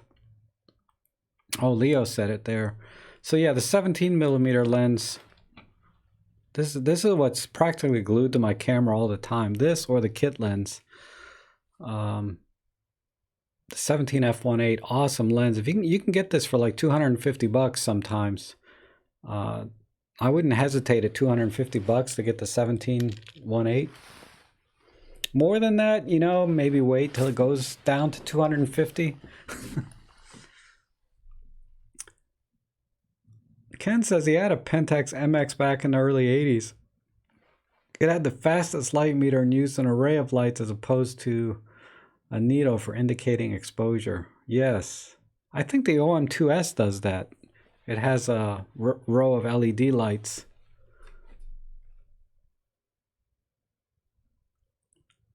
But since the 4/3 aspect ratio, probably closer to 15.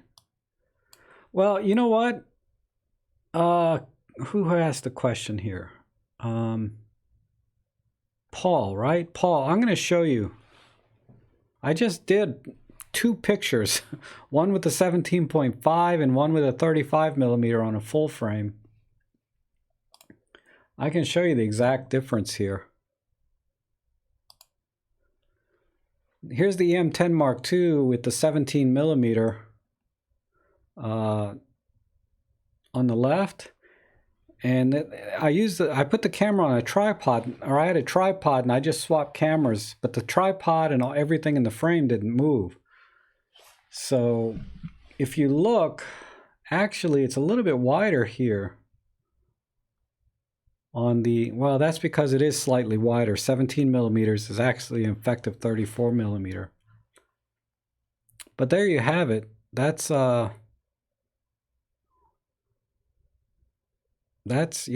exactly the difference between 35 millimeter full frame or film versus a 17 millimeter on an Olympus camera.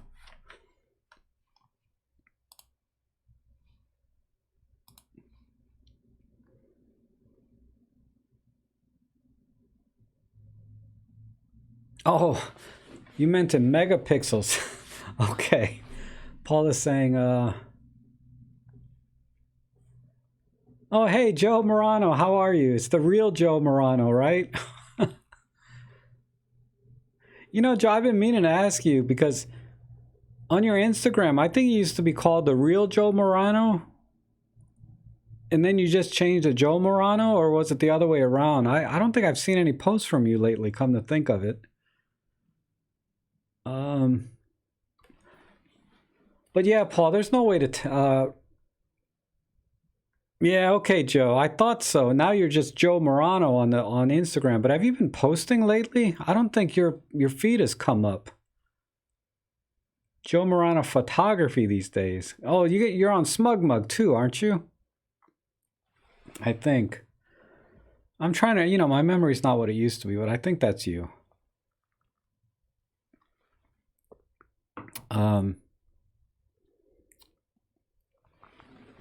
Yeah, there's not really any way to compare 35 millimeter film in megapixels, because all film has got a little bit of grain in it, so it's hard to distinguish the actual resolution.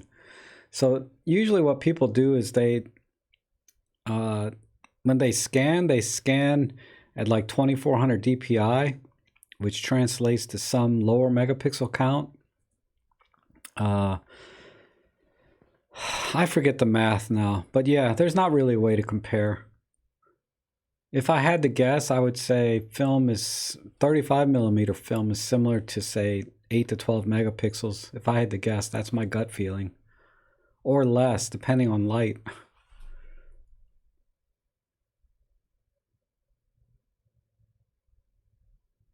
Instagram is failing you. Oh, okay.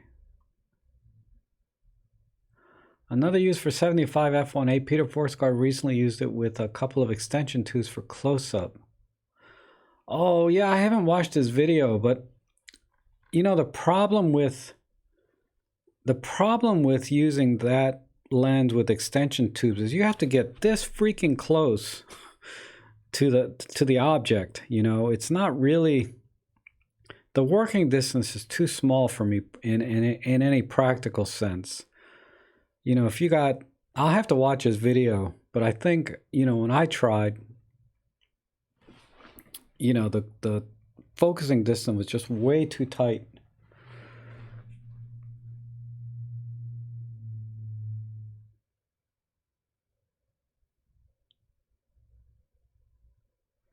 I'm not obviously posting enough portraits and adding presets to my image, so Insta is killing me.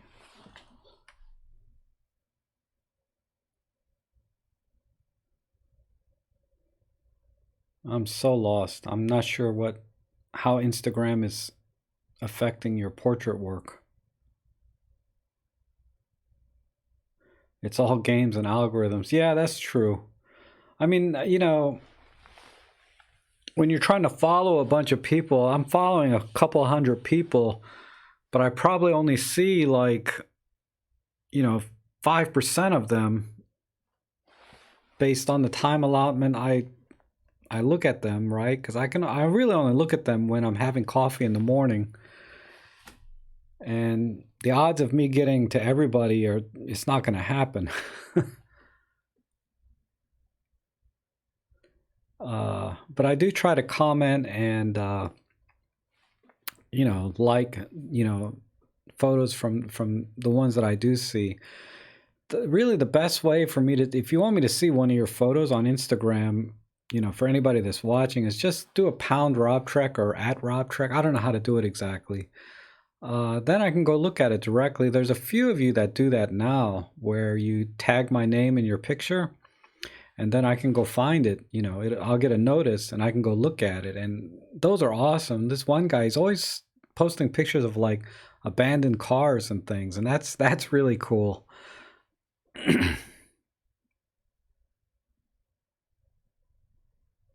I know, right, Joe? How do you look at more than, it's hard enough to follow just a few people and then to have a few hundred. I don't know how I got up to that high. I think initially when I started my Instagram account, like I had 0 followers, so I was following a lot of people. And, everything's new, right? But the honeymoon's kind of over. So now I'm like, I go to Instagram just to kind of, see how everybody's doing and the kind of photos they're getting. And once in a while, somebody will tag me and say, "Oh, thanks, Rob. I watched this tutorial. I was able to do this." Like when I did my moon photography video, a few people tagged me with their moon shots and was saying how great it was. And it was great. It was awesome seeing all of you guys' photos. So that's the best way for me to kind of check your stuff out.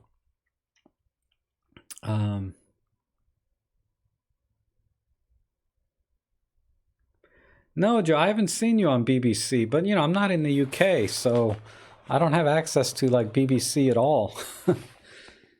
I mean, I could subscribe to it, I guess, through my cable channel, but I try to keep I only subscribe to internet. I don't subscribe to cable, like actual television. Maybe that's on YouTube. Did BBC like make a YouTube clip of your stuff? That would be cool. But congratulations, though. That's awesome. Okay, good night, Alan. Thanks for coming in.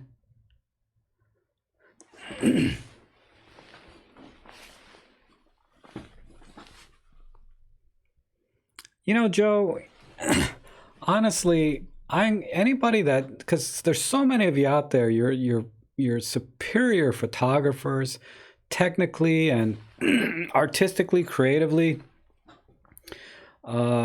especially compared to me, right? I mean, I'm not a particularly creative or good photographer, but I was able to connect with, however many subscribers I got. And that's because I kind of share things the way I do. So you can put out a channel and you can duplicate, let's say like I have a video on live composite, right? And so does Peter Forsgaard, and so does I don't know if Robin has one or not. And we both, we all just present things in a different way. They haven't, they've heard it from me, they've heard it from Robin, but they haven't heard it from you, Joe. So if you go out and do a video on live composite, you may connect with more people than my video did. So never, think that there's already enough content on this one thing. They haven't seen you do it. And it's different, right? So you have to have your own sort of method and personality in your YouTube video. Mine obviously is like this laid back kind of casual, like low key guy. At least that's what people tell me all the time, right? And whatchamacallit. And then Robin, he's always smiling. He's the happiest photographer on earth. And Peter, Peter's actually got a really good sense of humor. But he's a little more serious in his videos, right? And more listicle, right? He'll tell you, these are 5 tips, or these are, and Robin's kind of that way too, but they're very different personalities than mine. So it's all about, connecting with different people, because I guarantee I get comments once in a while. Like, my God, my video on, I got such thin skin, but it's kind of offset by my personality of being kind of calm, right? Once in a blue moon in a live stream, you might hear me rant, but so I'm going to rant a little. But somebody left a comment on my video when I was comparing the EM5 Mark III with the EM10 Mark II. And he said, his comment was, "Sigh, another salesman cluttering up YouTube." And I'm like, wow, that was harsh. It's like, it wasn't a mean comment, but it just kind of struck me. And I'm like, I wasn't trying to sell you an EM5 Mark III or an EM10 Mark II. I was simply showing you the differences between the two cameras, right? At least that was my intent in the video. But this guy, when he watched it, he just got this impression I was trying to be a salesman and upsell you on EM5 Mark III. And so that, I don't know why that hurt me, but so I just replied, I said, "I'm a terrible salesman, but I appreciate the feedback," right? So I just put sort of a neutral reply to it, because I always try to reply to everyone. But yeah, that was harsh. I think the other one was, another comment I got was, somebody said, "I need to learn how to compose." And I'm like, I says, "Yep, you're right." But when I first read it, I was like, ouch, come on. It's like, I'm just trying to teach you how to use a camera, not how to compose. Yeah, Peter is very serious, but he really puts his heart into it. Just like Robin and Jimmy at Red 35, and really anybody that's on YouTube for the most part. Well, at least, I'm not going to say anybody. Peter and Robin, Jimmy at Red 35, even James Popsis, a lot of these channels, they really put their heart into trying to help photographers, right? Help other people in their channels. You're welcome, Andrew. Oh man, that's harsh, Joe. You're harsh. See, if you put a comment like that on one of my videos, I'd be hurt. Don't ever say that. Have you been approached by Olympus being a visionary? No, I have not. And I would, I would probably, I got mixed feelings about that, right? Because you have to kind of balance, your independent sort of voice with being associated with a company in an official capacity. And even though Olympus would probably never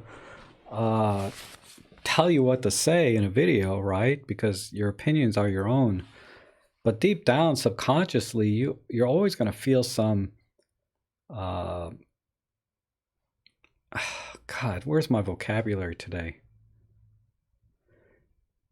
But yeah, deep down, you're always going to feel sort of this obligation subconsciously to not say anything bad, right? Because you do have some sort of goodwill with this company and a professional relationship or some relationship with that company.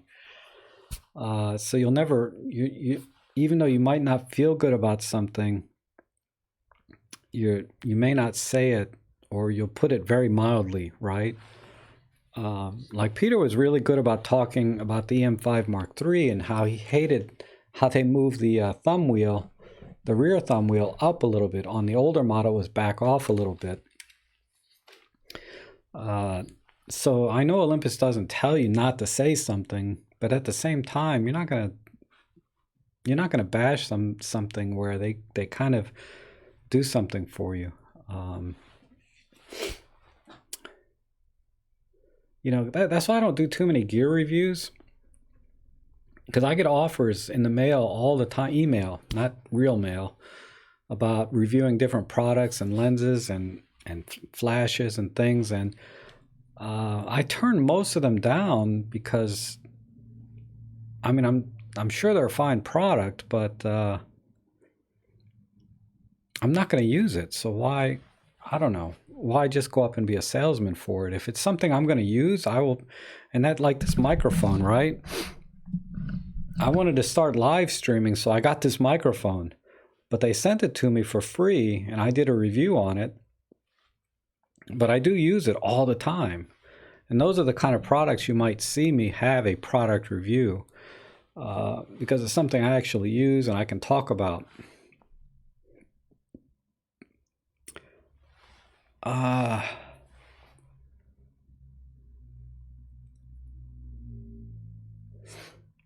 Tony's new 2020 video really disses 4/3 with a faint praise. I haven't seen it. I haven't watched Tony a lot lately. I used to watch him all the time, though.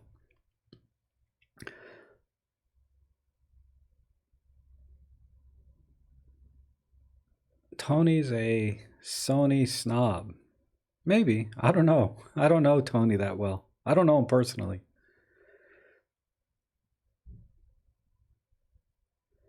Tony's invested in full frame, so he's going to plug it. Yes.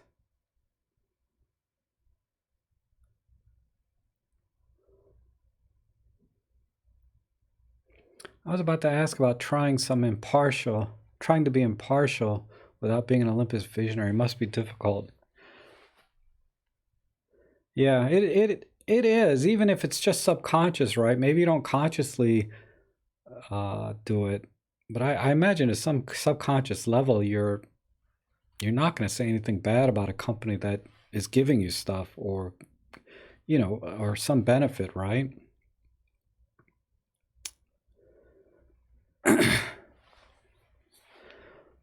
I lost faith because he couldn't use any tripod other than Manfrotto Benro had 4 adjustment knobs and it was too complex. Yeah, Tony. I love Tony and Chelsea. I love Chelsea a lot, actually. I'm just mad, he married her first. Maybe that's why I don't like Tony, because he married Chelsea before I did.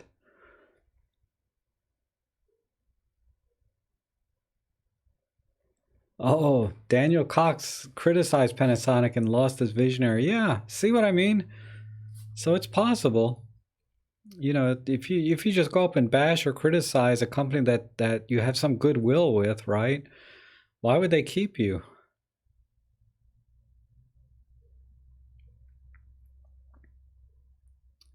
Hey, Ultramuck, how are you? Thanks for coming in. What time is it? Oh, all right. Yeah, I should probably wrap it up soon, but the camera, I haven't seen the one on Tony. Maybe I have. Casey over there, he is funny though, man. That guy kills me. Camera conspiracies. Hi, Tristan. How are you? Man, there's some new people coming in. How many of you got in here like in the last 10 minutes? And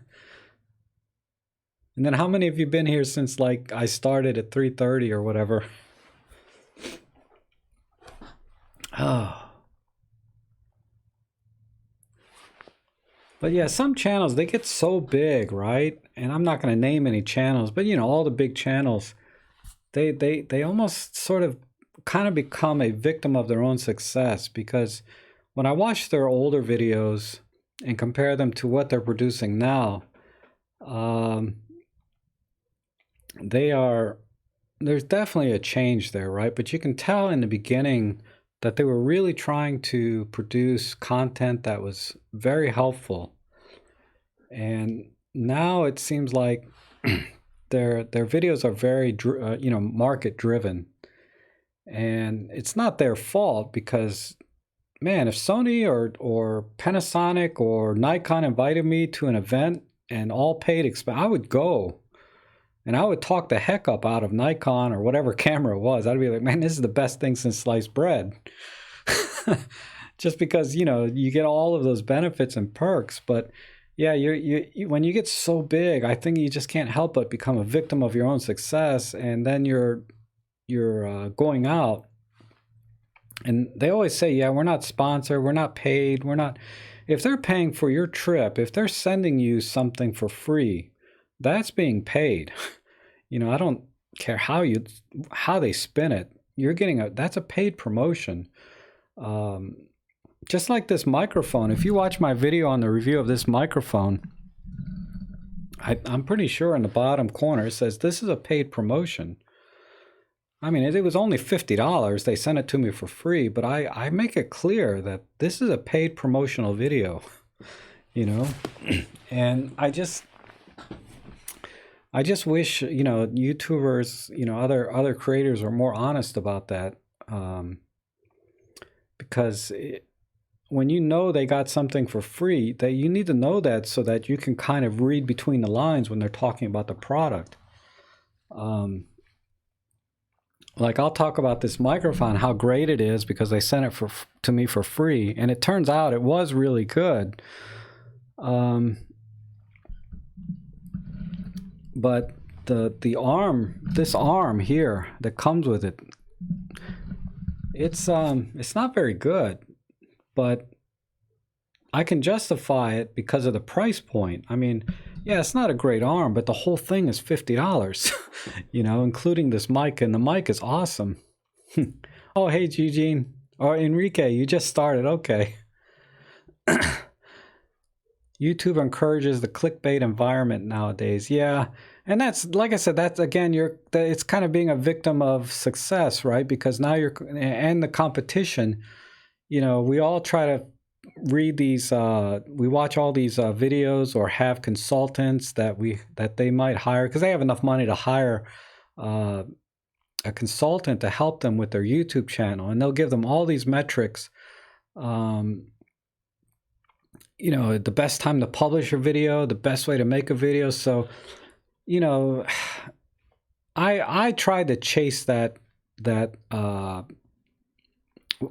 tried to chase the algorithm, the YouTube algorithm, by publishing at certain times and by making my videos a certain length, and then whatever other tips. I can't remember them all now. And I said, what, screw it. I can't work like that, chasing the YouTube algorithm, trying to get views.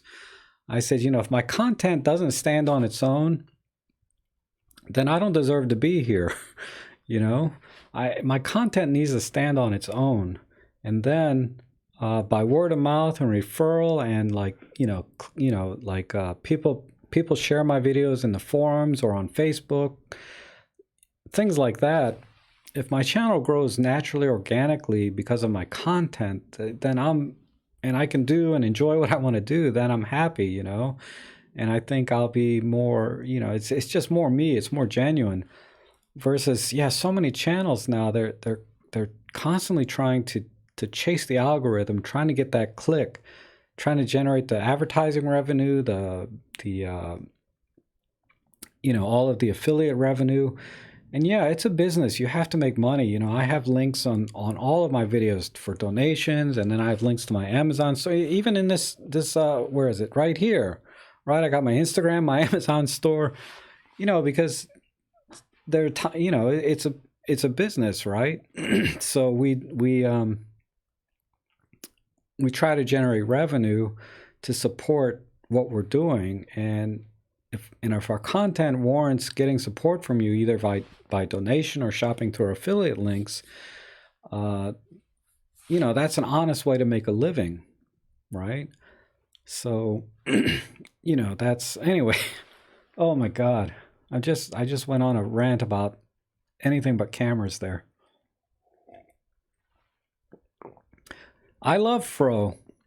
Joe, I love the Fro. He doesn't talk about Micro Four Thirds. He hates Micro Four Thirds. And he has a big personality, right? But that guy, and again, he's another one that's kind of a victim of his own success, right? Kind of, anyway, I already talked about that. But deep down, that guy is a photographer, and time to time, he'll have a really good video that hits home for me. And, I talked about one of his videos where he went to see, he got sponsored by Olympus to go out to their event for the EM1X, right? And he just trashed it, you know. I mean, he didn't trash it, but he was harsh on it, right? And he said, I'm going to be harsh on this camera because it's a $3,000 Micro Four Thirds camera. And then for whatever reason, Olympus, you know, said, you know, no thanks, we don't want you to do a video for us. Because I never saw a follow-up review from him, and he normally does a follow-up review. But that's, you know, that's the kind of videos I want to see from him, is his honest opinion, right? If he thinks something sucks, that's fine. You know, if he thinks something's great, that's fine too. But anyway, I like the Fro.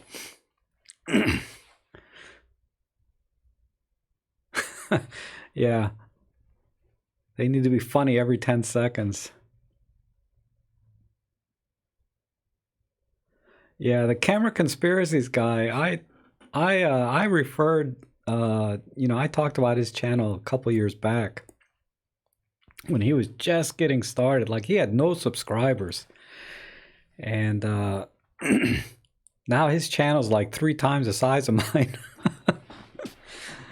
But that's the thing about YouTube, right? Most people come to YouTube to get entertained, right? They're either looking for information, so they might hit my channel, or they're looking to be entertained. And entertainment is by far a much more popular way to go in terms of creating a channel on YouTube.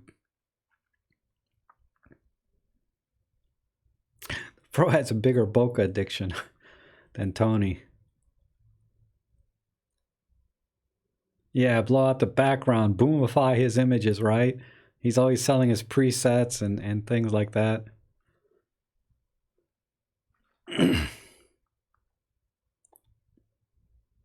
He's a full frame snob. Yeah, he likes full frame.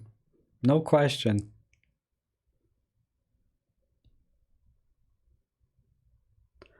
Honest, I like the less is more bokeh look of M43. None of the bigger channels shoot wildlife, though. Yeah. Yeah, the wildlife channels, they're far and few between. There's one guy, he's a Nikon shooter. He's always shooting wildlife. I forget his name. When I was shooting my Nikon, I used to follow his channel a lot.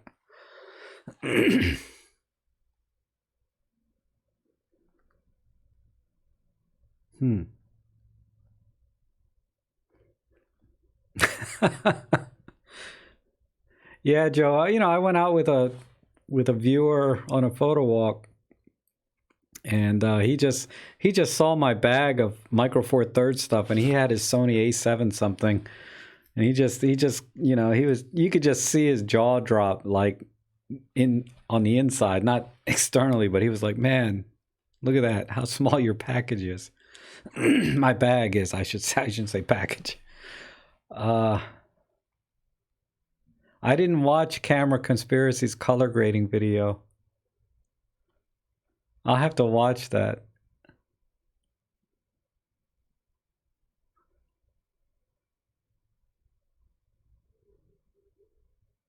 Huh. You didn't know about that, huh, Rob? The live composite. It is fun. I should do some more stuff with that. I'm just so focused. You know, like I did the tutorial on live composites. I'm always trying something new to see what else I can maybe do in photography. Like I've been looking at the zone system. I've been comparing different shots at different exposures. And I'm also looking into image stabilization and kind of all of that. These topics, though, are taking some time.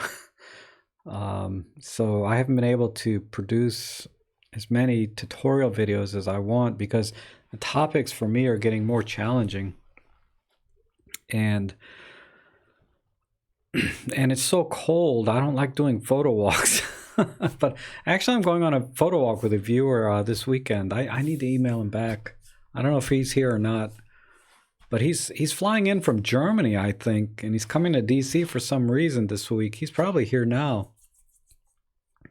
And he emailed me and said, let's go for a photo walk. I said, okay. So maybe Sunday.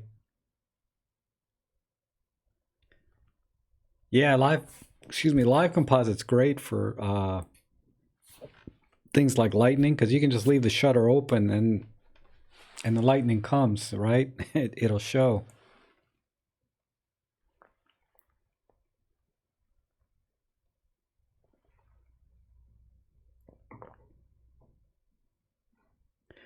Oh man, Joe, so that guy wasn't like an experienced photographer. He was just he just blew a lot of money on gear without really having the skill set yet, huh? There's some phrase, right? All the gear and no something. I can't remember what the other half of that phrase was. All the gear and no something. But it's kind of along those lines, right? You have all this gear and you don't know how to use it.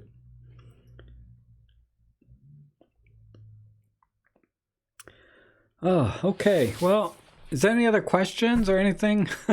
I love hanging out with you guys, but man, it's getting late for me.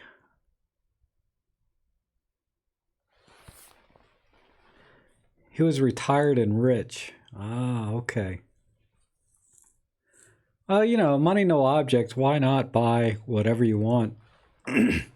Oh yeah, Marcus, I need to go to Best Buy. Thanks for reminding. I'm like, you know, that excitement's kind of tempered down a little bit though, because $700, that's not a small amount of money. I mean, yeah, you know, this channel and my real estate business is all is the only thing I do. I don't have like a regular day job, but yeah, I work full time at doing this and real estate, but it's still like part-time money, right? I don't make that much. Um, but I am tempted, man. I just don't want to drive out to Annapolis. Maybe if I do, I'll do a photo walk. Because I can bring a couple of batteries charged up. It uses the same one as the EM10. This one here. Let's see where they're at. Available today. Rockville, that's too far. Annapolis, that's not too bad.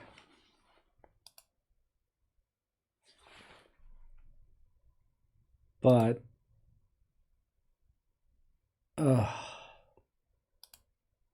I bet.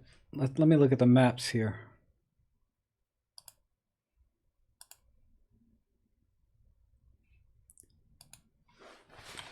Best Buy in Rockville, 17 miles away, right? Oh, directions. 51 minutes.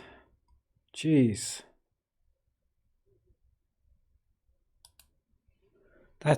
Man, that's a hike.